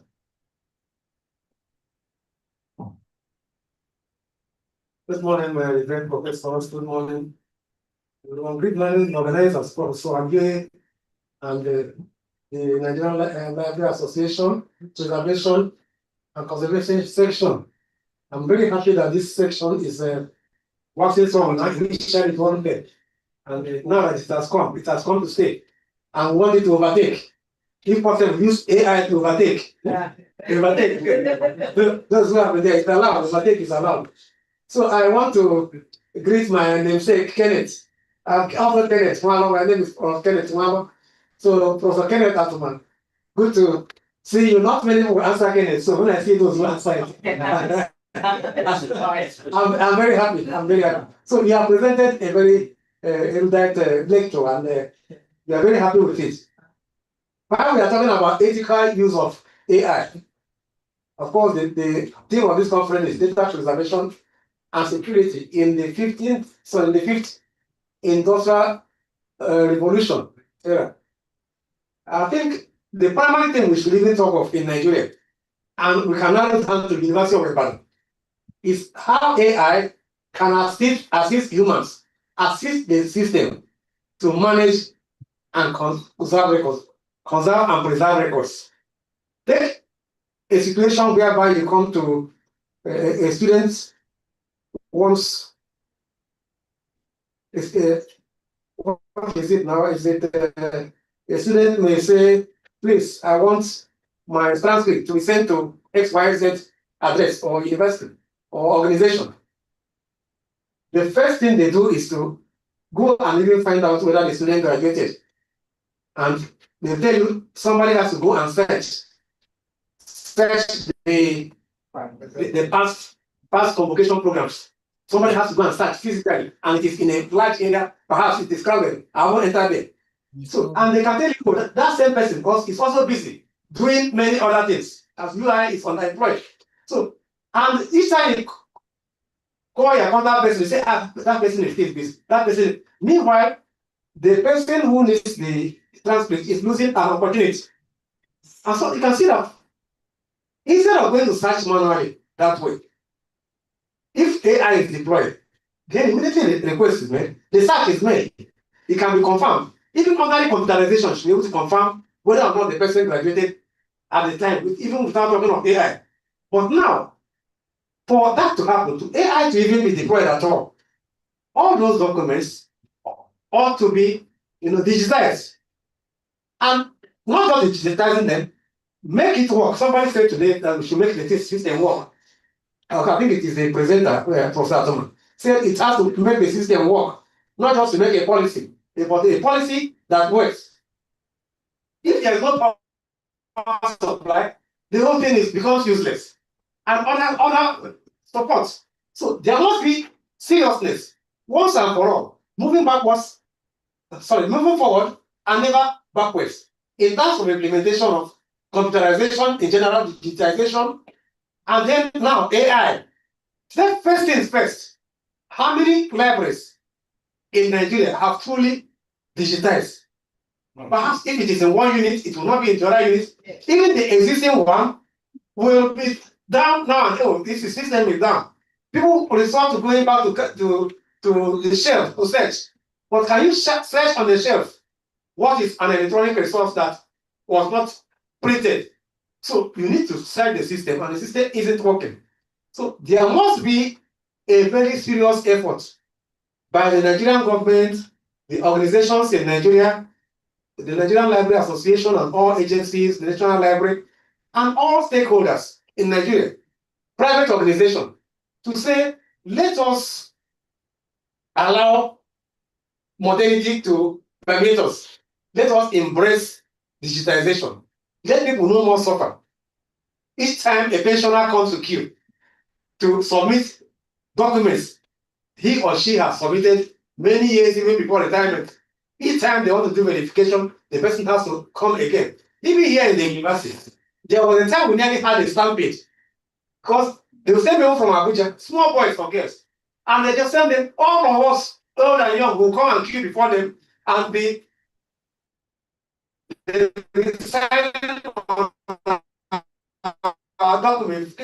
What you have for everything, we have to queue, and each time they call for it again, each time, and you begin to ask, the ones you did before, what have they done with it? Where are those records? So I'm looking at the team, data preservation and security. How can we deploy AI to ensure that we can take decisions, we can take actions, provide services within the quickest possible time? That is what AI should do for us.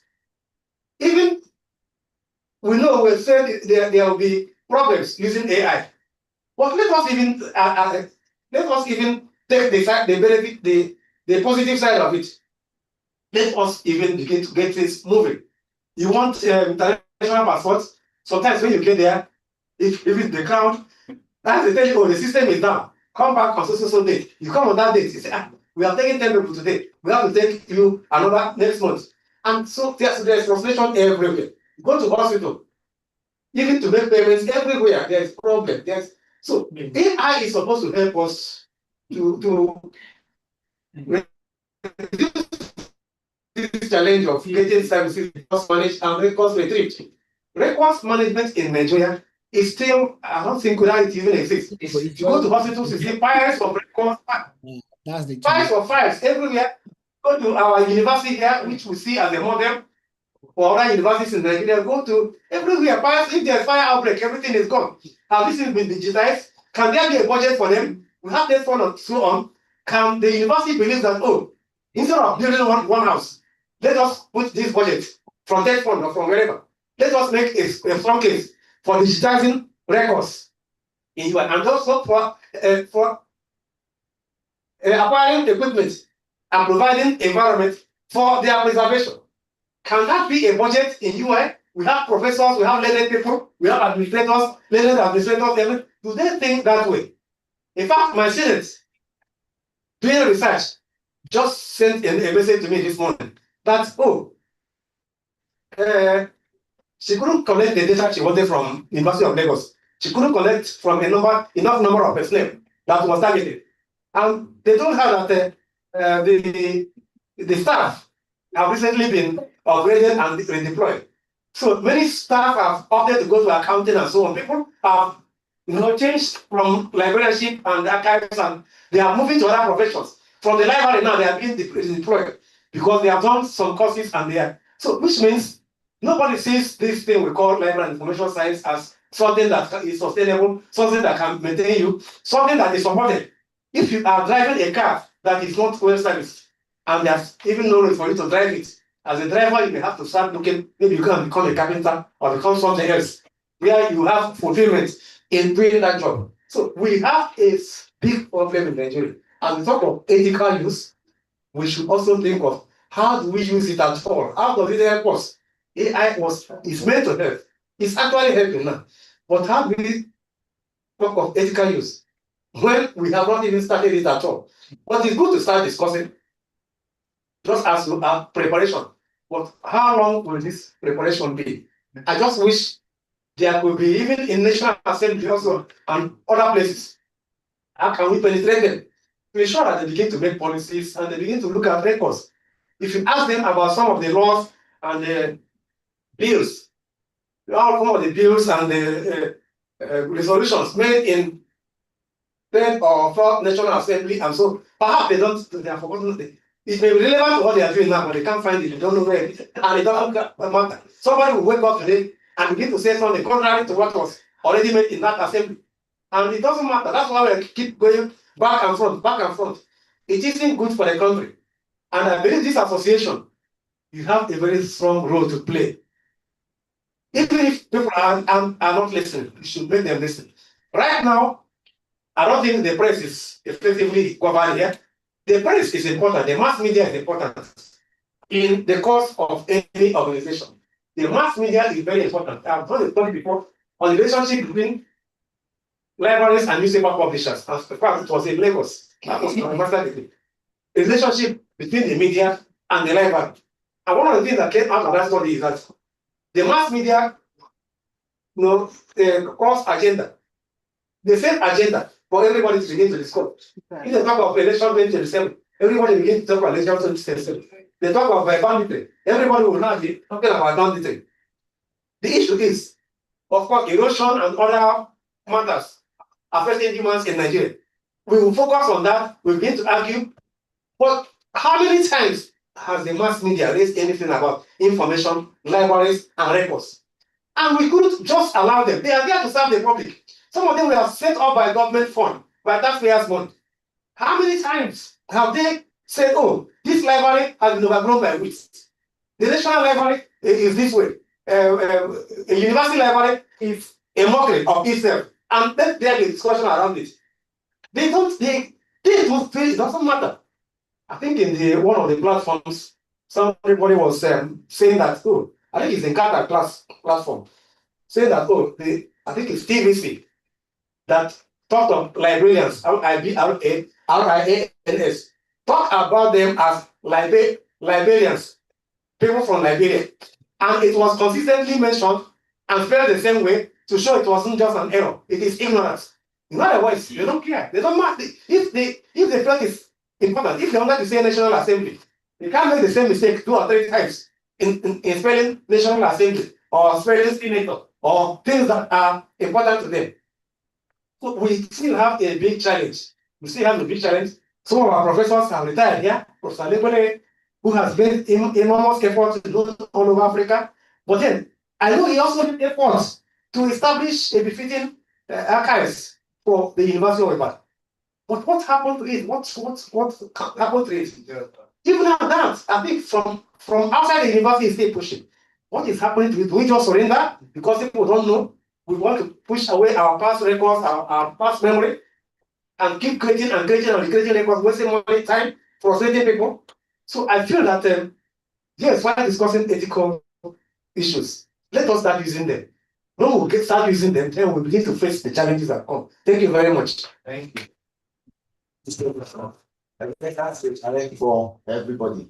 So you can also quickly respond to the question online. There's a particular question. A quick one. What he said is the reality. In fact, I have an opinion paper which I titled "Crisis of Memory: Why Nigeria Must Save its Archive Before It Forgets Itself." I will send it to Punch maybe before the end of next week.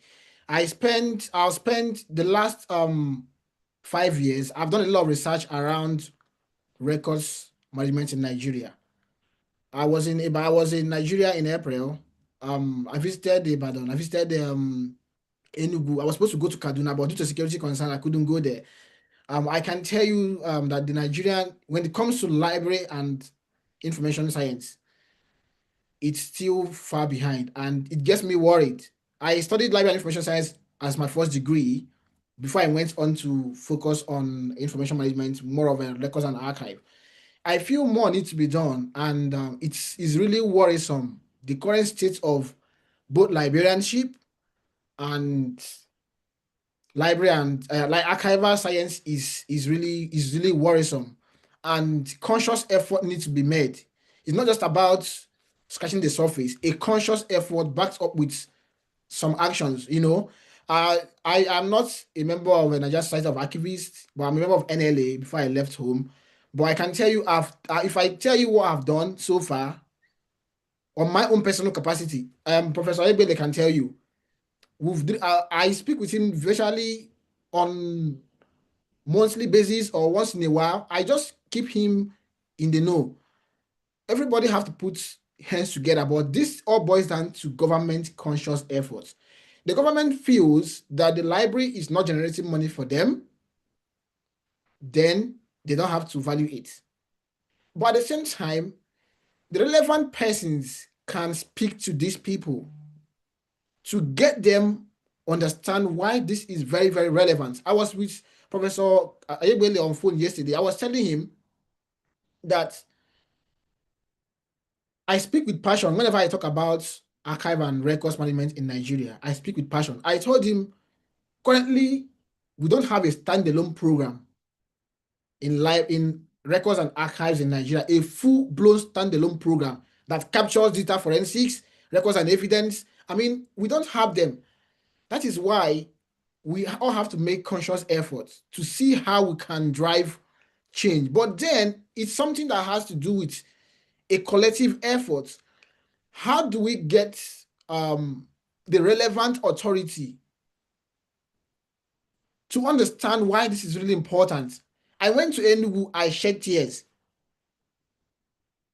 I went to Enugu Archive. If you go to Enugu Archive, you will ask whether they are training, whether that is an abandoned building in the 80s. I shed tears because these are records. I mean, we haven't understood the relevance of records in our country. A lot needs to be done, and we've been talking, but we need a sincere, genuine effort, beginning from amending the current regulation. That is where it all starts from. The current regulation, the Nigerian Archival Act, that is almost as old as I am or more, need to be amended, because the law, I know we don't value the law, sadly, in our country, but the law can essentially empower those who have the consciousness to drive the changes, to start doing something, until whenever the government begin to see the value. For example, we're supposed to have an edifice in Abuja for the National Archive. That is where most of the changes should start coming from, because the National Library, National Archive should be a place where people go to get the relevant ideas to begin to power the states. But we don't even have a building that we can call a National Archive in Abuja, which is a problem. So we all have to have a reflection. Do we really want this profession to last? Because people begin to see library as only a place where you go and organize book, when in the UK, in the Western world, the library science as a course have even evolved, that students don't even talk about just arrangement of books. They are going into deep down how technology facilitates library operations, teaching them things that are more of technologically driven. So it's a conscious effort that we all have to think about. But then, how do we get the government to understand why this is important for not just the immediate, but for the future generation? Is a big problem. And we all have to put hands together and see how we can make things work. We are a lot is happening behind the scene anyway on a personal note, which Professor Gabriel has to know. But one thing I would be happy to say in public is I'm sure within the next 6 months we should possibly have a new law, a new archive law, okay? And if that law basically flies, then that should be a starting point, to begin to convince these people why library or archival science is really important to the Nigerian system. So if we have a new law, for example, the current law is 36 years old. It doesn't give anybody any authority. It doesn't empower the National Archive to possibly source fundings. There are organizations who are willing to put in money to support libraries, to support archives. I mean, if, let me say, for example, the British Library decides to support the Nigerian Library with, let me say, £300,000, that would go a long way to do some certain things. But we all have to keep trying, and I want to commend your efforts who have kept this profession alive in Nigeria. If not for your efforts, this profession would possibly go down the drain. But you are doing a lot, and I wish you well as you continue to push things forward. For us in diaspora, we always do the most we can, and in a little way we can. We are doing a lot. Only if you know how passionate I get when I talk about archival science and records management and how it needs to go for go to the next level in Nigeria. And someone asked a question. I think I need to go, but let me answer that question. Someone said, you mentioned that information centers should source for funds from external organizations. Can you mention some of the actionable steps? I mean, most international organizations, call for funds. There are a lot of them. Carnegie Corporation of New York, Ford Foundation. There are a lot of them. But what they usually do, most fundings are backed up with research findings. So you have to tell them, you have already done a research on this area and this area. Look at the findings. This is why this is really important. The wise man don't like a mere email or a mere application.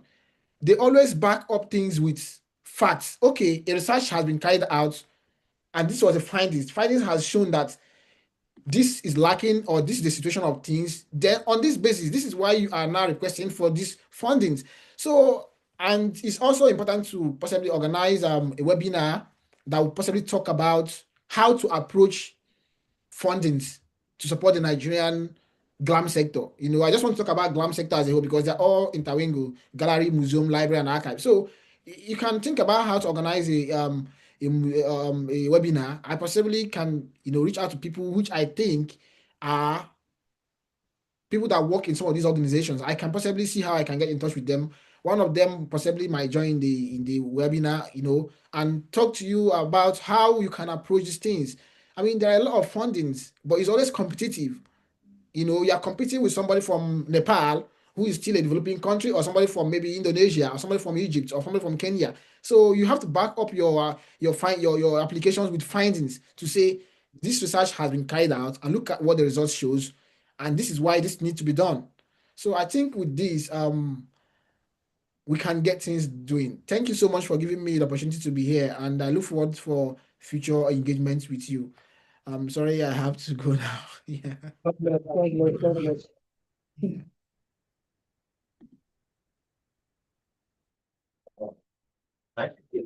So now we are on track. So we'll call on our Professor Reverend Alegbele, to take his speech, after which we take the speech from the NLA chairperson, and we come again to declare the conference open.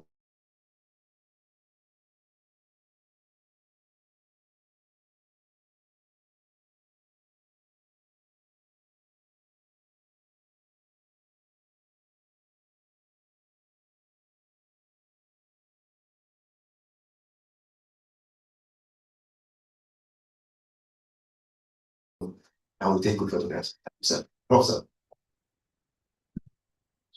Quite interesting to see that people have given us very interesting, provocative introduction, the one given by Professor Aino and the one given by Professor Nwalo and Professor Bing. I think they set the scene for what the whole thing is all about. But let me start by, I'm very pleased to welcome all the participants to this important conference on data preservation and security.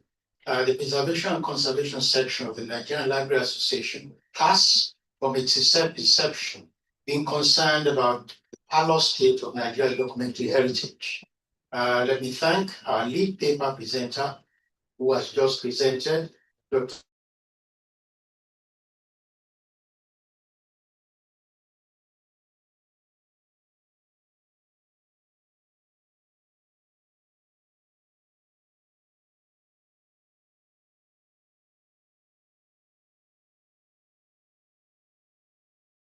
Kenneth Atuma from the UK. He said he cited my so wonderfully connected because he knows some members of the House of Assembly, right? And not only that, he has other connections around the country. So he would be a good person. And the mentality in this country, I guess in developing countries, that even if you have professional experts in your country, and you put up proposals, policymakers would rather prefer to listen to those from outside. That's the common thing you have. You present something which is very factual, evidence-based, but they will still prefer whatever comes from outside. And so that's where the role of somebody like Atuma could probably be useful, because he's been talking to some of these people we've talked about too before.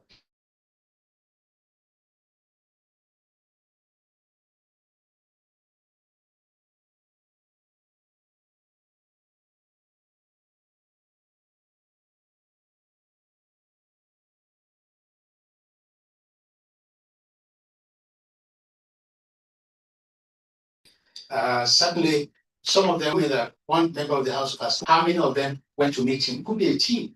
They'll probably have a budget for that. All right. So I would like to thank the organizers under the able leadership of Professor Abioye. He's been doing a yeoman's job in this.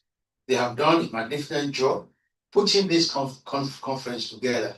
I want to particularly thank my dear colleagues, Professor Mabanoko and Professor Aino, for accepting to be here to honor this invitation offered to them. Now, I remember,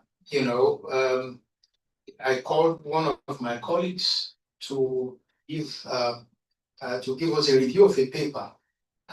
He's from the north, and a very good friend of mine. We worked together on some projects before. I was a professor, and he told me, what's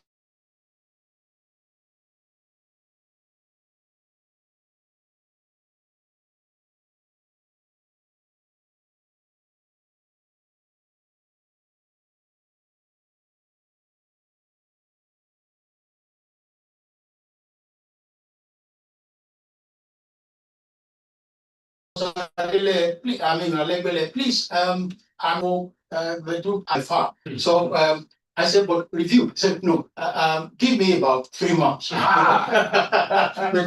I have to go back and look at and endorse my books, because I've shelved them.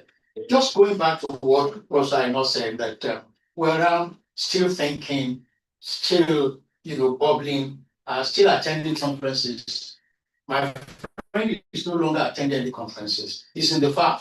He has acres, farm to look at. So his professorship and all that, is turned it into farming. Yes.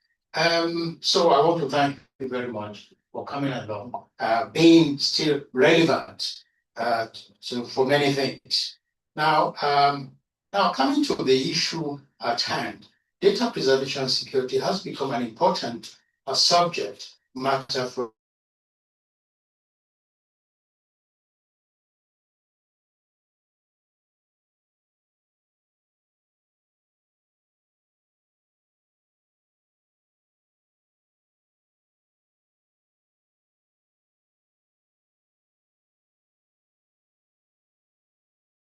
throughout the world. Data preservation are a range of strategies to enforce focused on physical items like books, manuscripts and documents in libraries and archives. These materials are subject to physical degradation. So preservation involves, therefore, techniques that's hitherto and restoration. With the rise of digital technology, however, an increasing quantity of information is created and stored digitally. This includes everything from text, documents, and images to audio, video, and complex datasets rather. However, digital information is vulnerable to different types of threats. Some of them are hardware failure. The hardware we use will fail. Software obsolescence. Some of the things we use will become obsolete within a short period of time, and data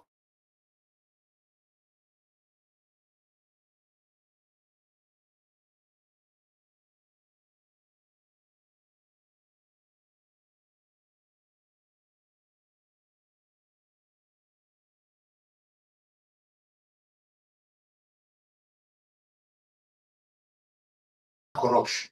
The subtle shift to data aspects of our lives.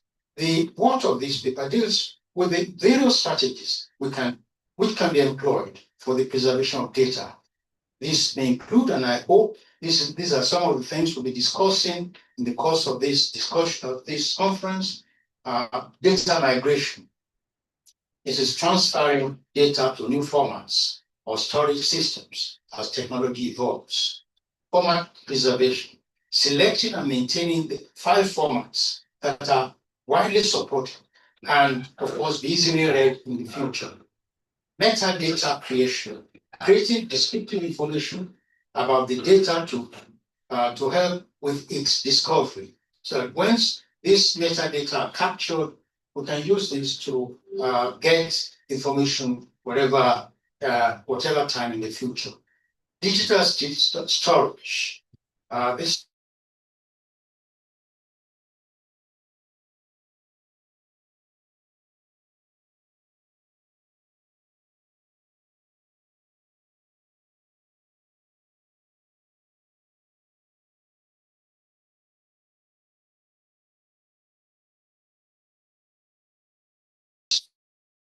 uses storage media, hard drives, implementation of AI-powered solutions for real-time threats, detection and response. And of course, encryption. This is the protection of data with advanced encryption methods such as cipher feedback and CFB mode. Then, of course, which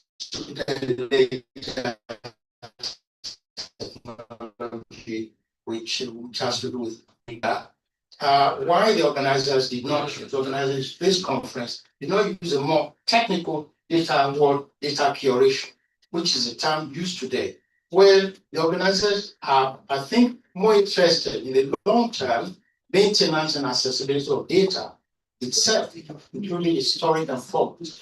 Data curation, which is a word that's also used almost simultaneously, synonymously with this, in practice focuses on selecting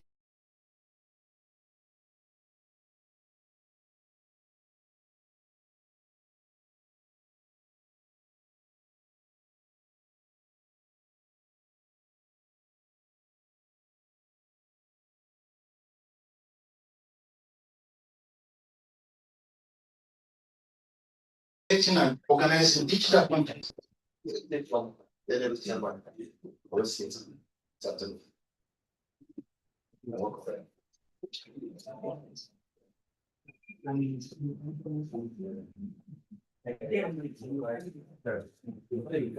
So good to be here. I'm so happy to be with I call them the legends. People that have impacted us in the field of MIS at one time or the other. Because so I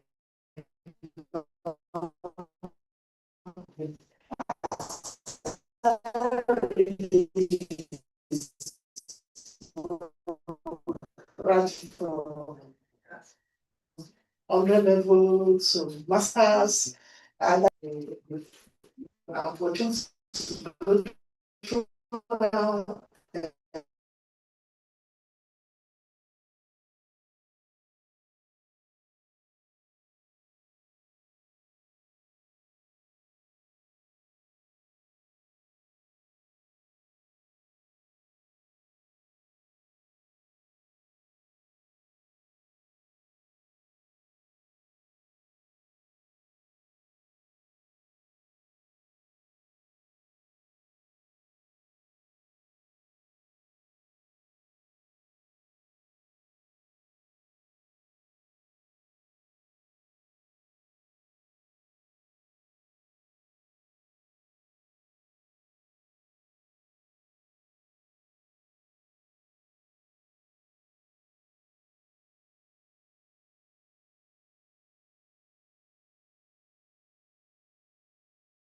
operation. Imagine from this gathering, we strengthen our collective capacity to preserve the past, secure the present, and secure the future. So, as the chairperson of NLA of your states, I assure you of our continuous partnership and support in advancing the goals of preservation and conservation within our association, and of course the library profession at large. I wish you a fruitful deliberation, impactful networking, and enduring outcome from this important conference. Long live Nigerian Library Association, long live the preservation and conservation session, and may our profession continue to thrive in this new era.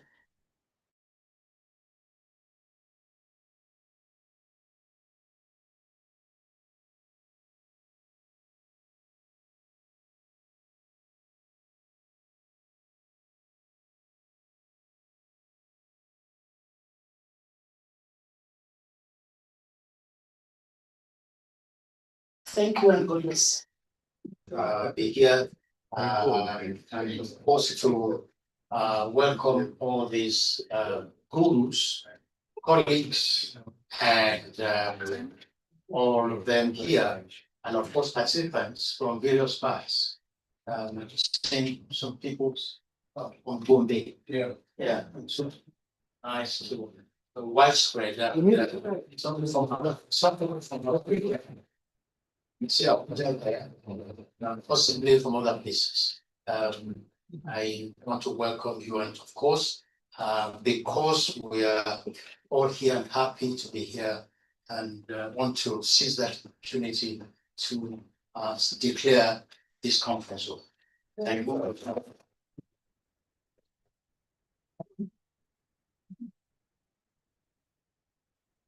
So now we want to take photographs.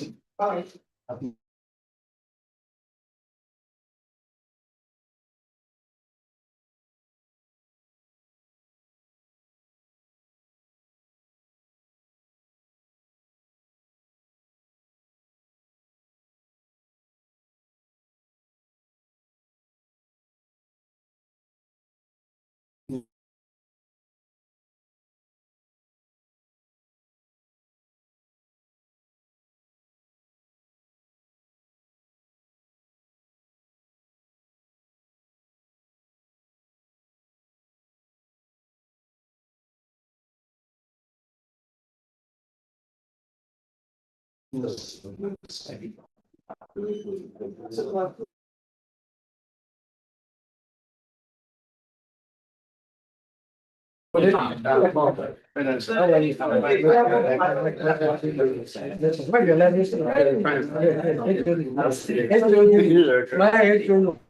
worry about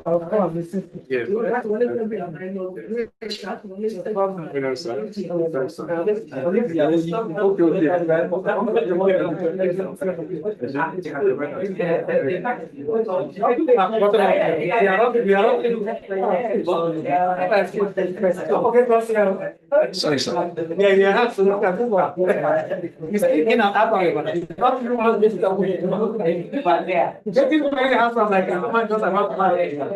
Just about the money. Don't worry, So let's have this our guest.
Our guests will be here. If we entertain here. So, but the main participants can go out while our team. Great. Our guests has been seated to.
Will you raise your hand?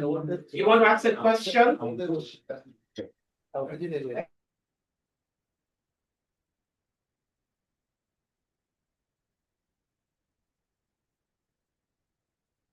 My question is,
How are you? Listen. Oh, listen. Yeah, talk to us.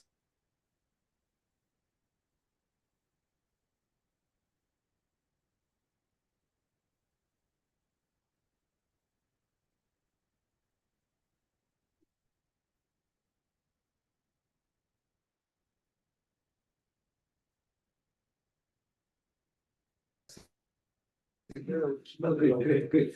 And you don't even have an accident that we have right now. We have enough. Initially, yes, initially, my friend, actually used to play in the but now, We have across the undergraduate, master, and that's why they are spoiling you. See how you all look. They are spoiling you. my own personal outfit. Oh my God. Oh my God. Kind of And I'm talking to you like that. How are you? Oh, my wonderful student. Oh, so what's the surname now? Batungashi. Batungashi. Okay. I know you are Obara. Bakari. Bakari. Yes. Yeah. Like my son is Bakari. Bakari. But my son was Bakari. Okay, Bakari. Yeah. Oh, my pleasure. My pleasure. So she's in this city too? No. Okay, okay. But I'm looking at her. No. We run these outfits, BL Logistics. Oh, very good, very good, very good. You are in the industry. Yeah, the industry. These are the people we need to connect to now because the university federal government has allowed hosting. Forget about these structures. If they are used now, they are all collapsed. The ones they are doing now are cracking. Yeah. First off, the contractor in Abuja. Yeah. Even the VC has no input. The person will just say, where is the land? And they put on anything. Yeah. It's fine. And you know. Do they care? They care. That's what I'm saying. They know, but They don't care. They don't care. It's really bad. Staff are not motivated. If you are not motivated, you will be doing what you are doing. And if you do it, you won't do it well. Staff are not motivated. Like I'm told that those at Unilag are leaving for other sectors. Even they leave the university totally to other sectors. There's business inside Lagos. Who wants to die? a lot of business. If you go to hospital, they won't ask you where you're working. Yeah. Okay, if they commit 1.5 million for this, and where will you? You say, please, so I'm working in Unilag. I'm working in US. US. No. It's just a name. Oh, good to meet you. Thank you. Thank you very much.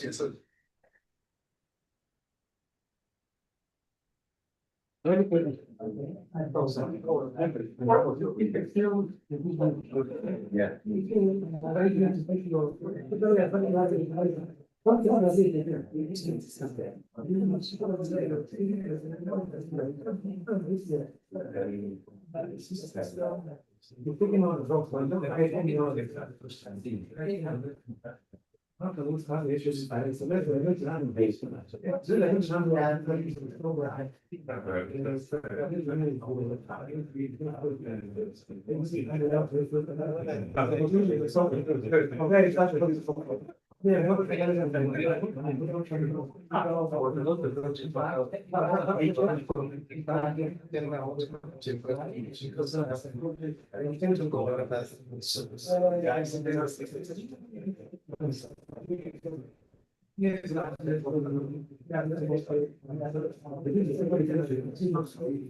Yeah.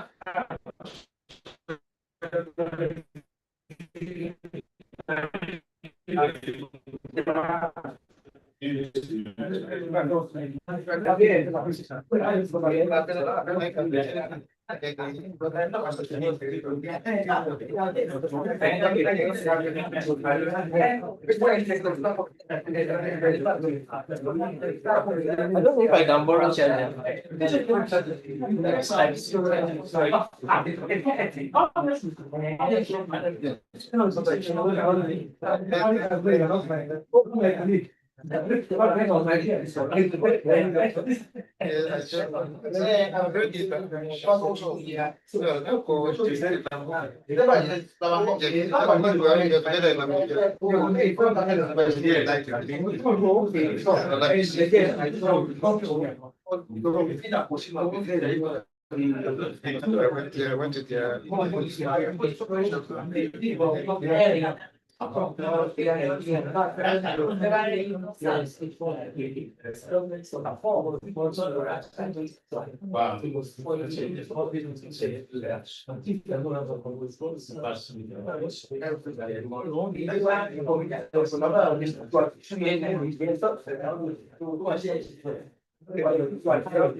Love your neighbor as yourself. There will be a sacrifice in him. What of that, whatever you can do to help human beings, then you're helping God. That's right. So why don't we do it? Why don't we do it?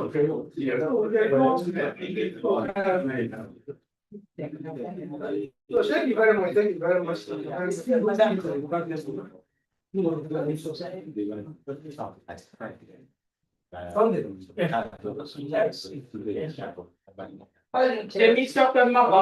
starting for your invention? What problem?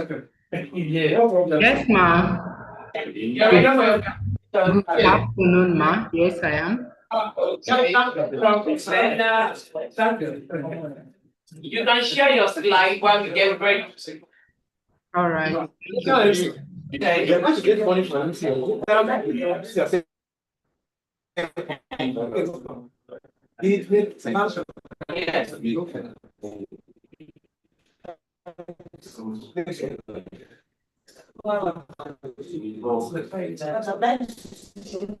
I can compete for that.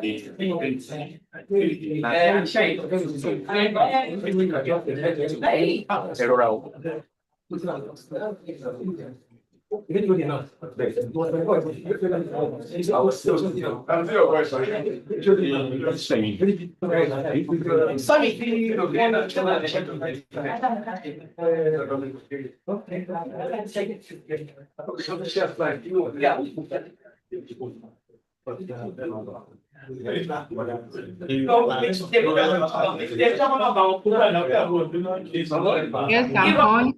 Back to you so you can start your presentation.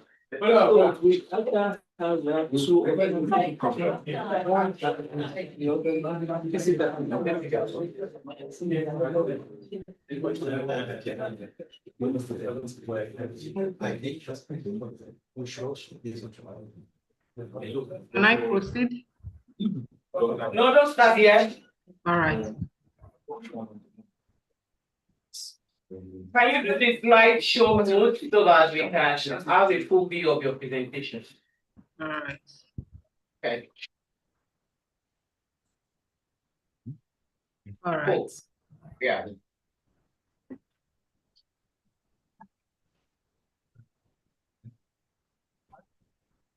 All right. We welcome us back to conference after the tea break. Now we want to start with the paper presentations for participants online. And we'll call on the chairman of this section, person that will moderate the activities, Professor Oladoye. We hand over the. Thank you very much. So we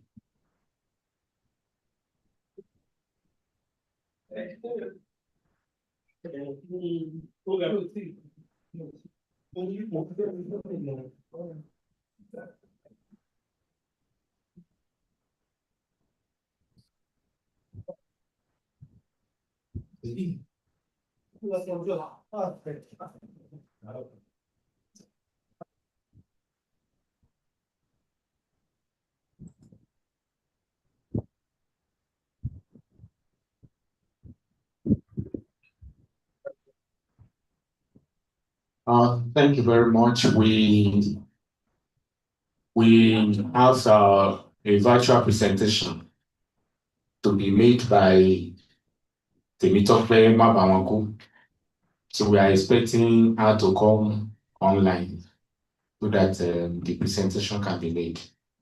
She's already online. Okay. Can you switch on your camera? Okay. So the title of our presentation is Data Backup and Recovery Practices of Libraries in the Fifth Industrial Revolution, a case study of selected libraries in local states. So the paper is written by Akintunde Ebunyowa and Mabawanku Temitope. So Mabawanku, we're expecting you online. Please make your presentation. All right. Thank you very much, sir. Distinguished professors, I want to say good afternoon. and my fellow colleagues. I will be presenting this paper titled Data Backup and Recovery Practices of Libraries in the Fifth Industrial Revolution, a case study of selected libraries in Ogun State by Akintunde and Mabanko. From the introduction, library serves as custodians of knowledge, and it ensures integrity and accessibility and preservation of information. With the advent of the Fifth Industrial Revolution, which helps to transform the library roles with emerging technologies such as AI, robotics, Internet of Things, cloud computing, blockchains, and big data. We know that if libraries fails to begin to adopt all these artificial intelligence and emerging technologies, they may ended up becoming far from being relevant. So library must ensure that they adopt emerging technologies to ensure data backup and recoveries. We know that data loss can be caused by natural factors, which include fires, outbreak, flooding, and earthquake. Environmental factors such as poor ventilation, untidy spaces, artificial backups such as malware, hardware failure, weak security, and so on. Even man-made factors are essential factors which can cause data loss, such as accidental deletion of files,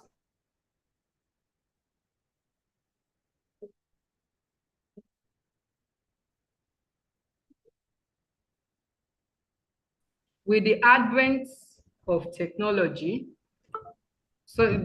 which includes the Fifth Industrial Revolution, data efficiency and security in libraries become an important thing, and it can be made easy with the advent of the Fifth Industrial Revolution, which involves the collaboration of human and technologies. However, there are some challenges that has been identified when library wanted to deploy all this Fifth Industrial Revolution. We have information overload and fake information by Ungobu et al. 2024. Low technological literacy among library personnel is another challenge.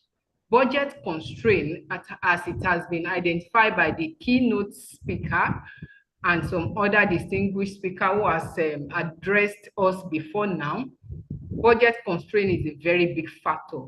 Now, looking at this study, we have empirical limitation that has focused on the adoption of Fifth Industrial Revolution in relation to backup and recovery technology in Nigeria's library, particularly with the adoption of Fifth Industrial Revolution in Ogun State. So therefore, this study aims to investigate the practices, challenges, and preservation of information preservation in Ogun State libraries in relation to adoption of data backup and recovery systems for sustainable digital preservation. The main objective of the study is to investigate the data backup and recovery practices in the Fifth Industrial Revolution in the selected libraries in Ogun State. And we have 5 specific objectives, which include to assess the data backup method that are used in the selected library. We find out the current state of data backup and recovery practices, and we also identify the challenges of data backup and recovery practices. The study also identified the technology-driven data backup and recovery system, whether it is being deployed in those selected libraries in Ogun State or not. What is the current state? Finally, the study evaluates the preparedness and adaptability of library IT staffs to implement this emerging technology for backup and recoveries in libraries. Literatures were reviewed based on the following outline on data backup and recovery method in libraries, the current state of data backup and recovery practices in libraries. We looked at the challenges of data backup and recovery practices and the fifth industrial revolution technology that drives data backups and recovery system in the library. The study was underpinned by resilient theory by C.S. Olin in the year 1973. This theory explained the capacity of systems to absorb disturbance, to adapt to change, and recover while maintaining core functions. The main construct of this theory include robustness, which is the strength to withstand disruption.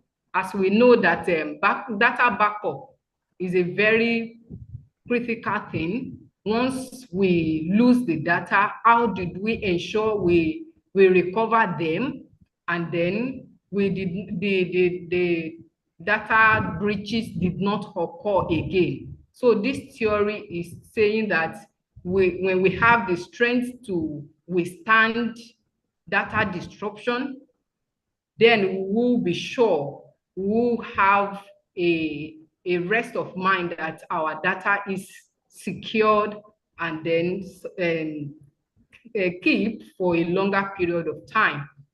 And then we can retrieve it anytime when we need it. The theory also emphasized on transformability, which is the ability to create new system, even when the existing one is unstable. You know, in libraries, we use most libraries use the traditional method of data preservation, where we copy file, we duplicate files in so many locations, and once there is fire outbreak, we lose all those files. So with transformability, we should be able to create new system with the use of fifth industrial revolution that we are embracing currently.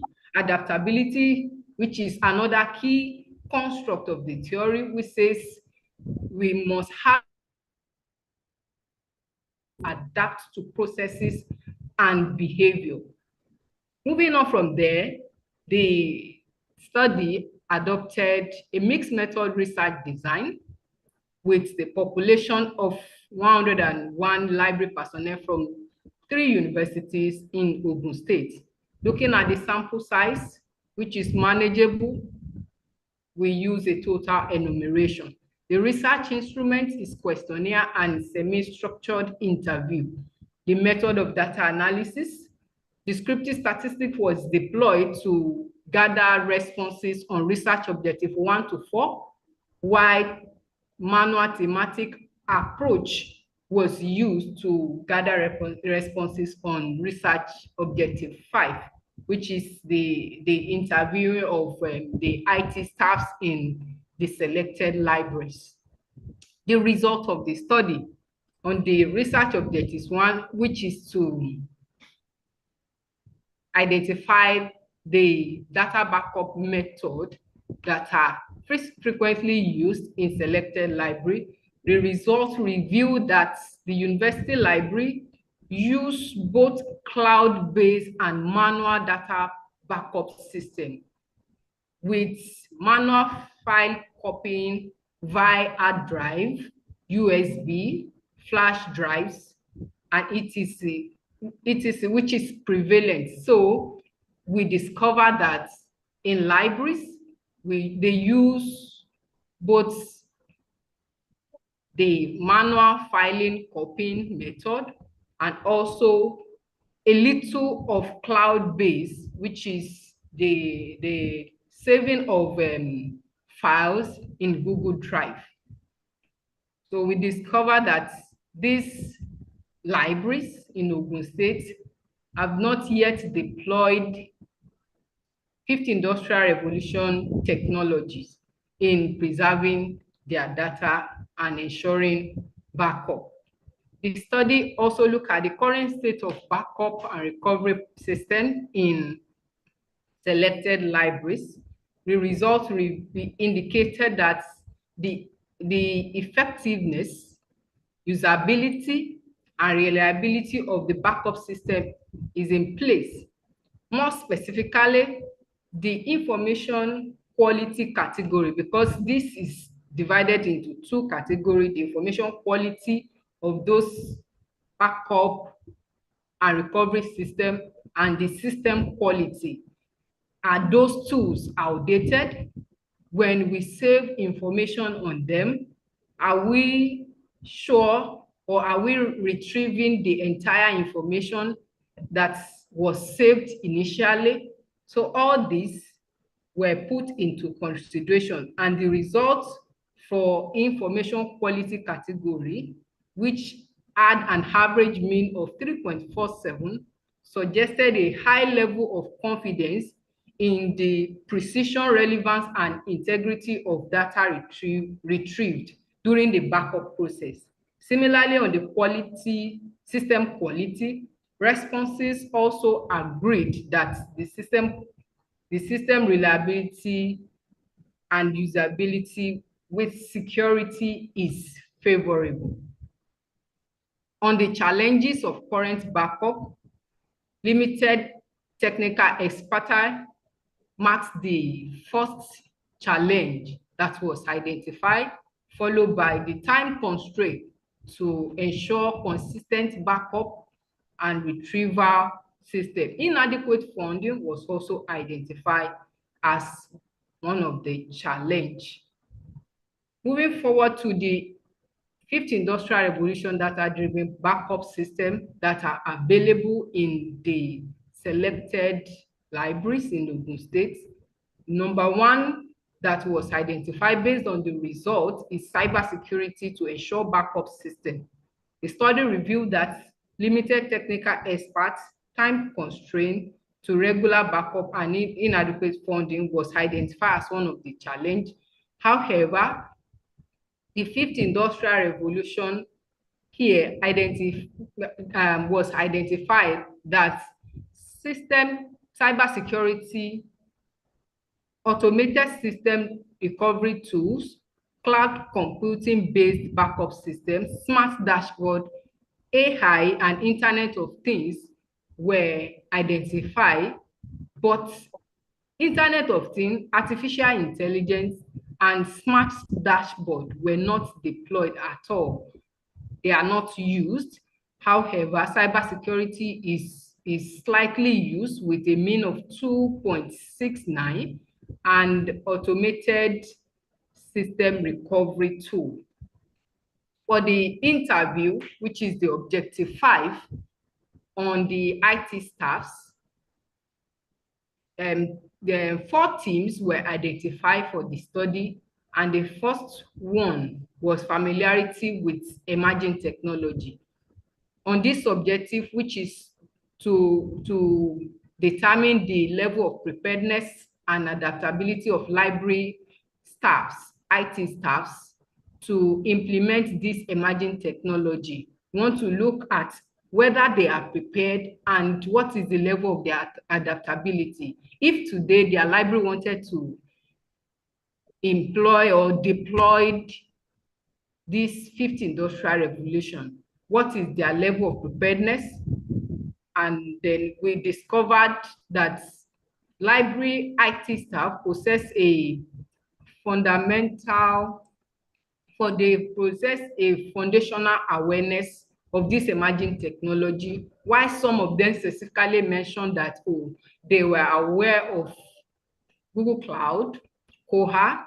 Some individual responses says respondent says that I get notification every day for the new update via emails and like that. But here we specifically notice that they are not really aware of some of the fifth industrial revolution technologies, such as artificial intelligence and then cloud computing and blockchain in relation to data backup and recovery. So basically they use Core and Google Cloud. On training and operational competence of those IT staff, the participants recorded high level of confidence in operating current system and engaging in professional development. Some of them identify that they have attended some webinars in this regard. And one specifically says that I have attended an international training on robotic or on AI and data storage by a robotic company in Singapore. Another one says, another respondent says, I have attended training on AI for research, but not focusing specifically on data backup and recovery. The study also looked at the constraints and barriers that those IT staffs might face when they want to deploy all these fifth industrial revolution technology. And they identified, the result says that despite the individual preparedness, challenges regarding this still persists. Number one challenges that was identified by those IT individuals is funding, internet access, because some of those libraries are not on a stable internet 24 hours. So they identify internet access as a challenge. Maintenance of all these technologies and lack of basic knowledge was also identified. Some responses states that if the needed equipment is available, of course, there would not be a barrier. So that's one focus on lack of equipment to actually deploy those technology. Finally, on the findings of the study, the IT staffs identify the future the future states that libraries will be if we finally and succeeded in deploying fifth industrial revolution technology. And the staff expressed optimum for the future when emerging technology is fully implemented.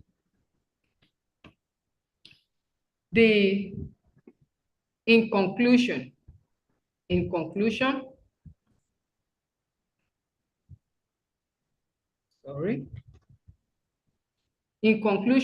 Nigerian libraries are facing pressure when it comes to the implementation of fifth industrial revolution. Traditional backup systems are inadequate against the cyber attacks, overload of information, and obstacles that we are facing in this generation. There are persistence of challenges which has been identified in the findings. IT staff show some level of readiness, but institutional barriers still hinders the progress.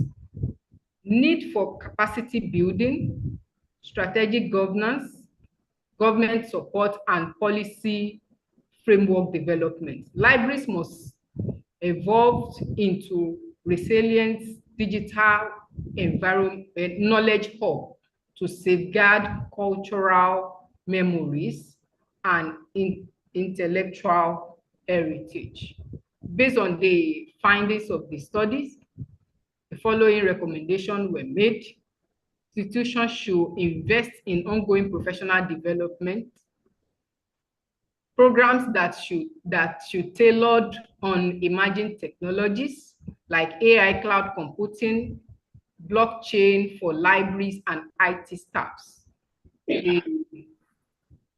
Next recommendation, universities and libraries should actively deploy external funding opportunity, such as grants, to modernize their backup infrastructure. Libraries should draft and implement clear guidelines on data backup frequency, remote storage protocol, recovery procedure, and cyber security guides. There should be continuous professional development, and universities should collaborate with tech companies, academic consortia, and innovation hub that can help library explore scalable solutions to suit for their environment. Thank you.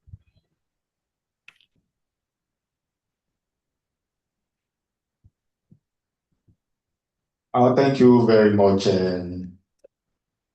Dr. or Mrs. Mabanku, for the excellent presentation of your paper.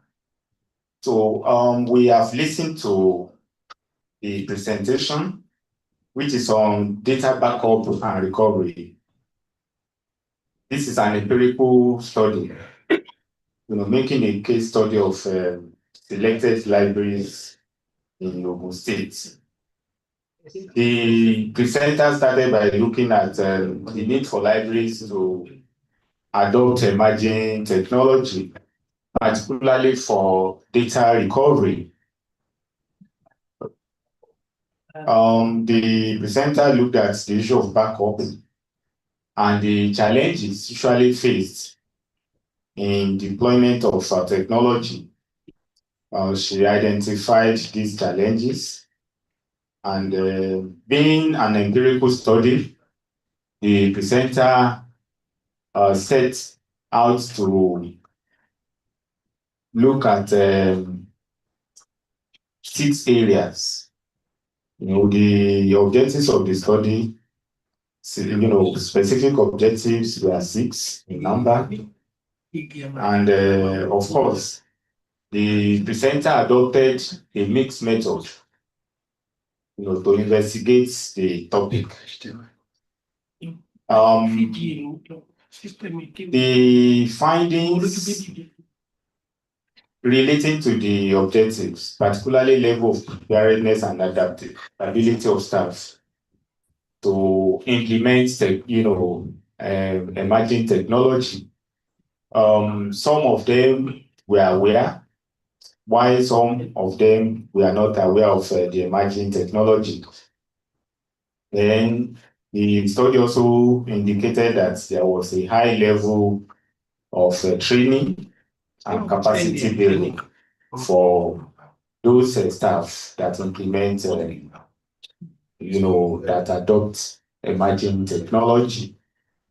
Then possible barriers were also identified, particularly the barriers faced by staff involved in data recovery and backup. And finally, the study made certain recommendations, which are in line with the findings of can also improve data recovery and backup. So the paper is now thrown open to us for discussion. We will welcome questions, comments on the paper. So the floor is now for us to react and respond to the paper as presented. Thank you before the interaction, Mrs. Mabang, can you share your slide, please? All right, let me reshare. Yeah, reshare it and display the diagram. Okay.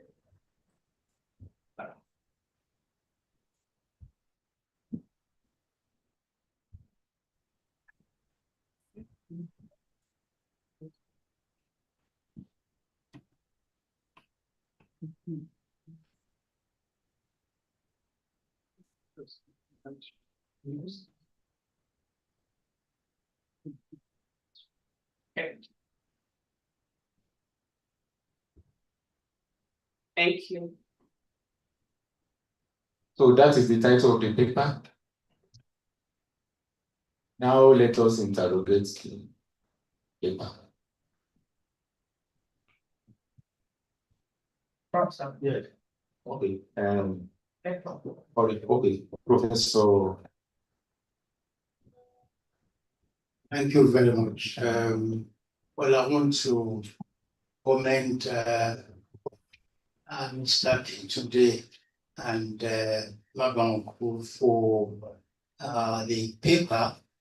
I know the two of them and personally, and I know that they are capable of the kind of presentation they've made.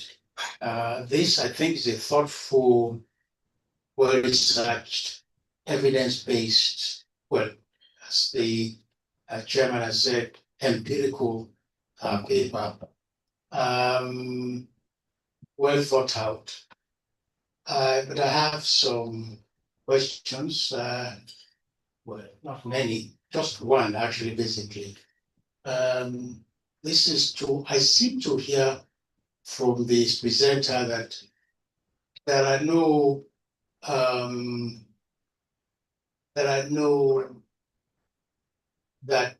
libraries have not deployed the fifth industrial revolution technologies in the backup, data backup and recovery practices. Would I be correct to conclude like that, since we don't even have the paper to read here? But would that be the conclusion that we can draw from your paper?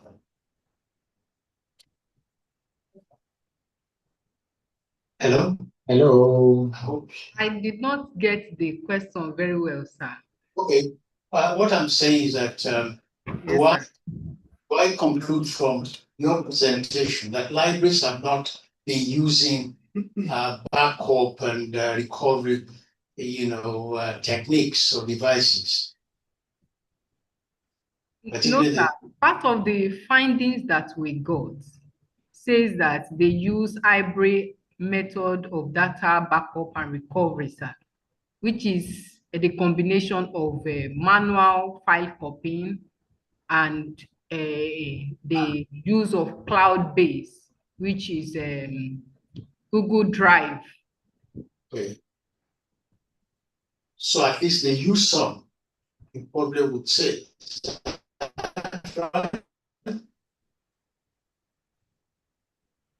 Hello? I'm with you, sir. Can we conclude that some of these libraries use some of this? Yes, sir. They Okay. use some of them, but not all of them. All of them. All right. So in other words, okay, but there's no way you can measure the level of use. Level of use, measure. Say high, low, medium, would have been useful if you're building, a mechanism for, determining the level, yes, of usage. That would have been good. But overall, I would say it's a it's a brilliant presentation. And I think there are lessons. I think interesting part of your paper is that you've also provided areas for libraries to consider. I hope my only worry is that most of the time when we present papers of this nature, we're not sure whether these papers would actually be useful to libraries and others who are supposed to benefit. Is it not that we just do the research and we just consider it an academic exercise rather than something that can, library policymakers would make use of? So the issue there is, if you have a good paper like this, how do some of these policymakers come to know what this is all about?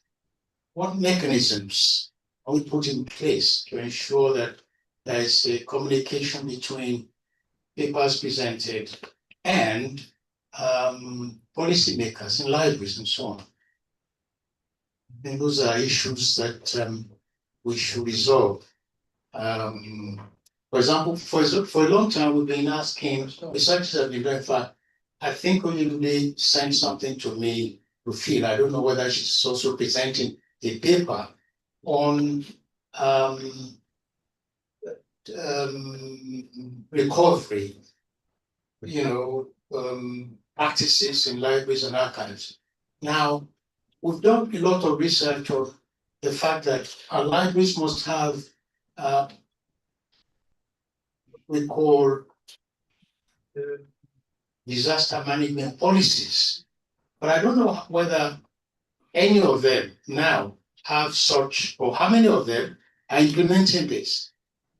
These are issues, I think, which we, maybe at the end of this conference, we'll begin to find out how we can break the linkage between, presenting brilliant presentations and utilization of, research output by libraries and so on. Thank you very much. Thank you very much, Prof. In fact, Prof has identified a critical problem in research and development. You discover that researches are carried out, findings are made, but in most cases, even if you publish, how many of the stakeholders do come across the publication? And even when they do they implement recommendations? So this has always been a problem, whereas the research is actually meant to not only expand the frontiers of knowledge, but to also ensure that whatever you come out with, such is implemented in such a way as to, move an organization, forward. But that has not always been the case. And this is an area that we all need to look into. So thank you very much, Prof. Then Dr. Bakari. So sorry, Dr. Bakari. Let me know the other name. Bakari, Yes. So because I know Mr. Fatuga is not happy that I'm calling Dr. Bakari. Thank you so much. Thank you so much. Yeah. So Mrs. Mabawoko, that was a very beautiful presentation, and sincerely I love your slides. They're very creative. Yeah. One thing is that I know that theories are the bedrock of research, and I love theory so much. So immediately I heard about the resilience theory, I quickly told the Babalati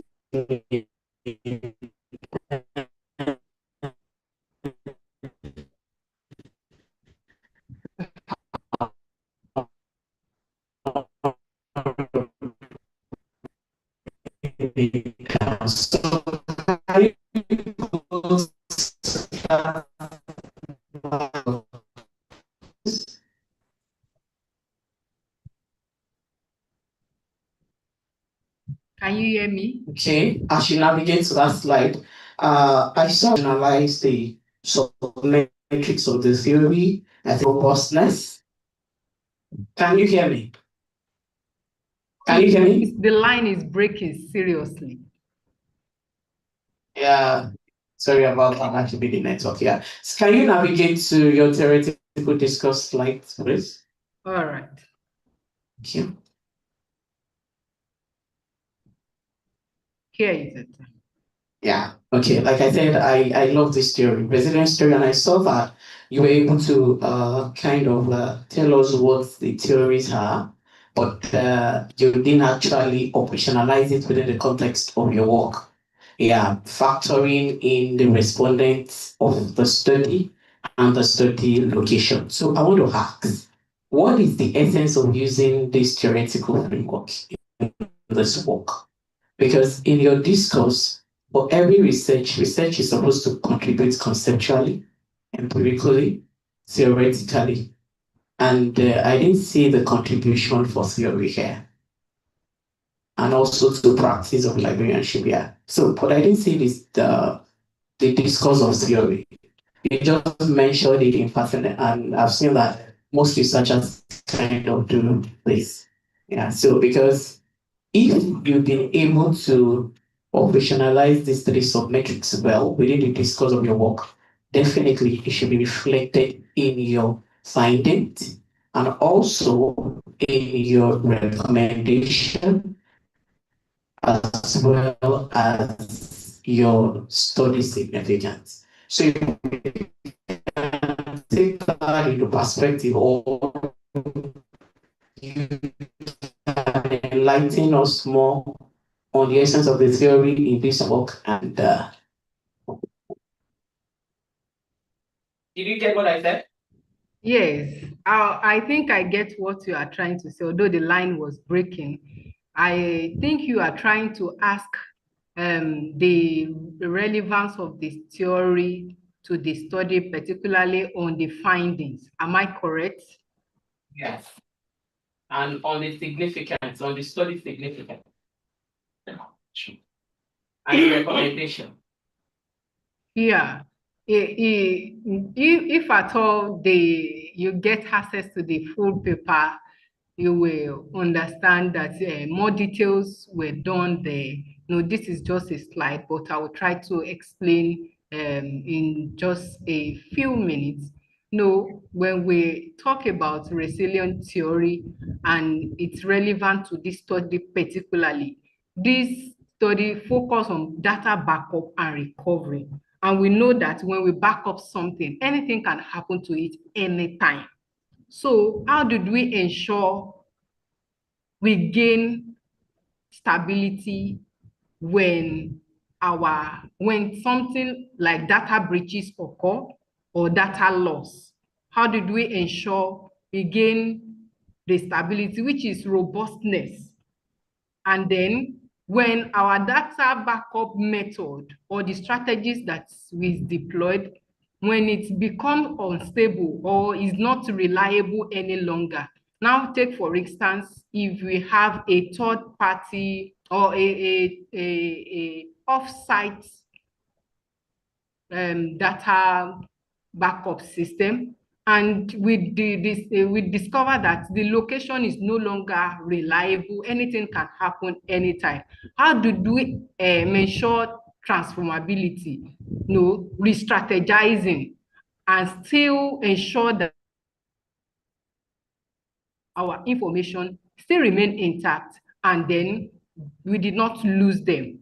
That's the essence of this theory for the study. And we can see the relevance in the findings for the objective 5 of this study, which is on the interview,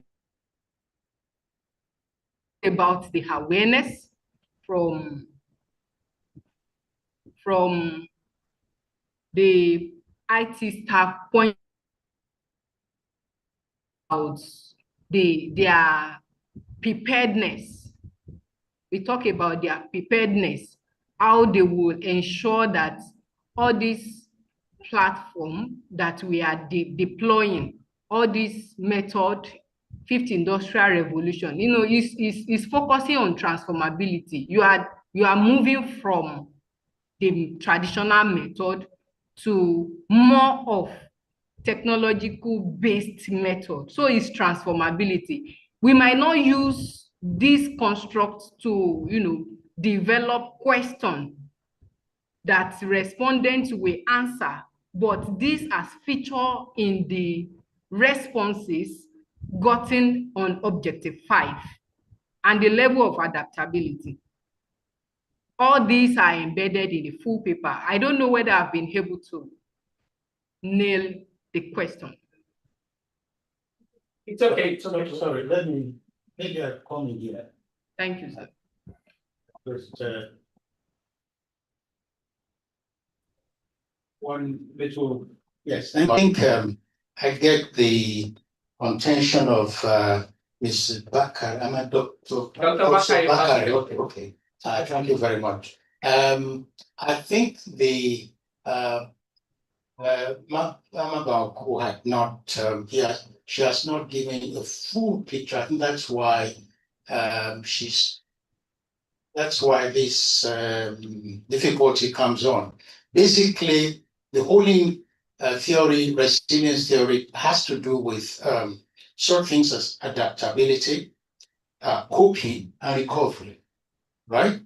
If she had used those constructs properly on the, maybe the question would have been yes, less contentious, and the issue would not have been because at the end of the day, the basic point is that the resilience theory, although it's also used in health environment, coping, how do you cope, how do you do all that? But I think it's disaster response and recovery. That's a basic thing that the resilience theory is pushing, is giving out to help in underpinning the concept of disaster recovery, response and recovery, which are the basic things when we talk about disaster management. We talk about, response, prevention, and all that, and response and recovery. Those are the things which I think the presenter is trying to. I think the use of robustness, transformation, and she probably would have used more terms that are that are more related to the topic. Like adaptability, coping, and recovery would have been a bit more, would have given us maybe people would not have been asking too many questions about it and asking to justify, how this relates to the rest of the work. But I think I see the point she made, and I also see the point the Dr. Bakari is making. Maybe next time she'll look at the theory and pull out those relevant parts that relates to the topic. Thank you. Thank you very much, Prof. That was what I wanted to even point out when the issue of the theory came up. I wanted to ask the relevance of the theory to this particular study. So if the theory has so many other elements that are closer to the study, because what you have here are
Hello.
Yes.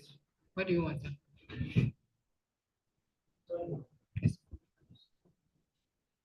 Yes. You meet the HOD. Dr. Drew, go straight down, 1, 2, 3, the third office, if he's on seat.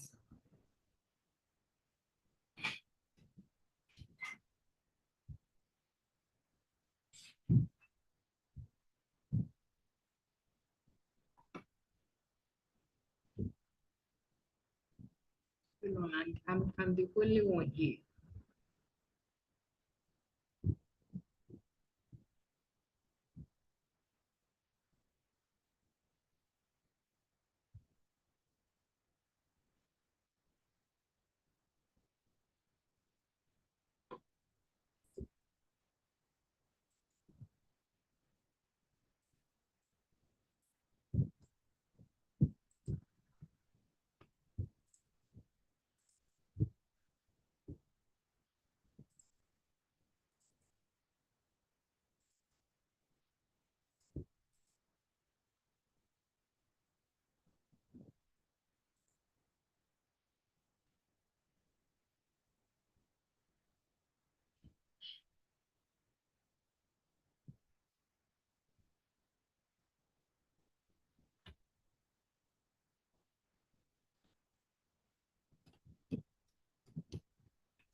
Who is there?